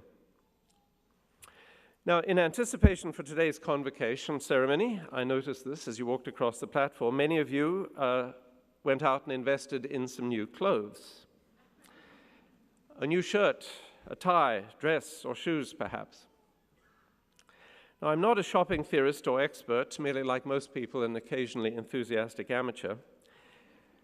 But I know that into your deliberations as you stood there in the shop at the rack will sooner or later have come thoughts about the value of the garment you were thinking of buying. A primary consideration for most people would be the asking price, which, as you move from considerations of affordability to you and then to use, eventually turns into an assessment of the garment's value. And typically, the context within which we find and attribute value to a shirt or a dress is very narrow. It may earn you cachet in your fashionable social circle, for example, or it may say something about you that you would like to have said, or it may be a garment that simply delights your eye. There's pleasure in that too. It's a memorable line in St. Thomas, pulchrum est id quod visum placet, translates as, beauty is that which, being seen, pleases. Value is neither essential nor tautological, however. Things have a different value for different people in different circumstances. And in the kind of commercial moment I've just been describing, the garment becomes a nexus for various intersecting value propositions. Yours, the stores, the manufacturers, the advertisers. And it's in the interest of all those people, especially the retailer, to keep the context within which you assess the value of their commodity simple and narrow, to compartmentalize you with the product, so that only value of the most personal kind can be attributed to the garment or discovered in it. So going back to Archilochos' contrast between the hedgehog and the fox, I would say that commerce functions by making foxes of us all. It encourages us to encounter the world serially and without reference to the one big thing. After the April 24th collapse of the Rana Plaza garment factory in Bangladesh, killing more than 1,100 workers, can shopping for clothes ever again be the kind of fox-like, somewhat self-involved activity I've been describing? No doubt for some people it can and will. There will be those, I suppose, whose capacity for compartmentalization is so advanced that exploitation and human suffering expended in the production of a garment does not factor in their assessment of its value to them. I thought of this recently in the men's section of a well-known department store, where for the first time I noticed, because recent events had prompted me to look at these things, that by far the majority of shirts available there were made in Bangladesh, where, as we all recently learned, a worker's life is sometimes cheap to her employer, and where the minimum monthly salary for a garment worker is 3,000 takas, or approximately $38, or put in other terms, approximately half of what my Canadian retailer is asking me to pay for one of the thousands of shirts shipped from that factory. My purpose today is not to debate the merits and demerits of commerce or to venture into the realm of business ethics. That's not a place a professor of literature should lightly go. Instead, though, I've seized upon the Bangladesh garment workers' tragedy and our daily involvement with it through the clothes we buy and wear as an illustration of why it is impossible to live a good life without taking the hedgehog's view, without understanding that value, as we ascribe it to our lives, to others, and to objects, is one big thing. Or rather, we must at all times behave as if it is one big thing.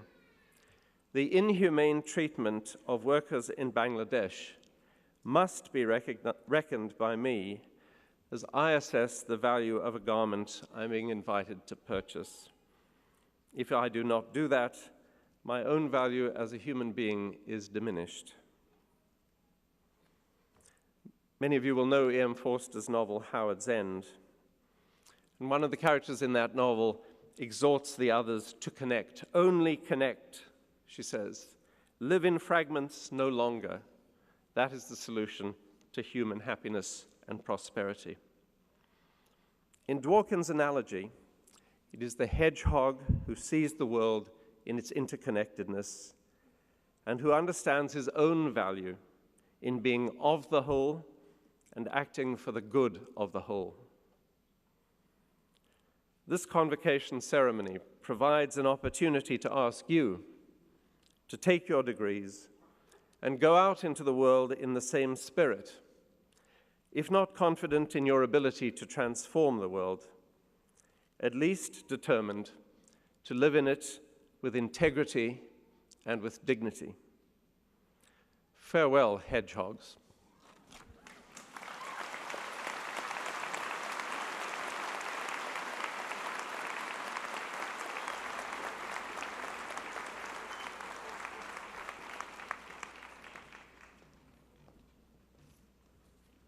Thank you very much, President Dean, for an inspirational set of remarks, one that we could all begin to live by.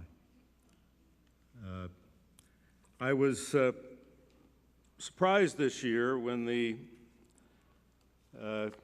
schedule of convocations was revised and this convocation was no longer on Friday morning, followed by the engineers. Because in past years, there was a bit of competition between the nursing and medical radiation scientists and the engineers in terms of enthusiasm. We're only 4 convocations into this season. There are 7 more to go, 2 of which are actually engineer convocations. But I have to say that this class of nurses and medical radiation scientists is one of the most enthusiastic that I've seen in my 6 years here. .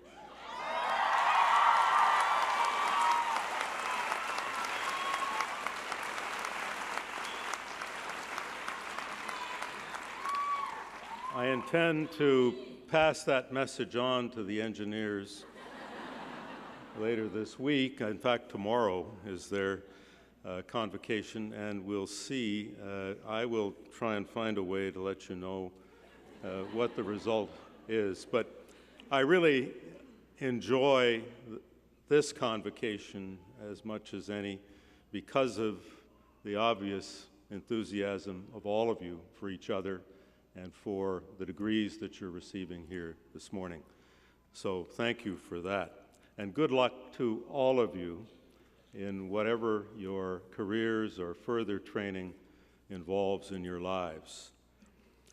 I realize that you may perhaps want to have some refreshments or family reunions, and so I had planned to give a lecture lasting 25 minutes because President McIsaac had a time in mind, but I will cut it short and not do that this time and simply make an announcement.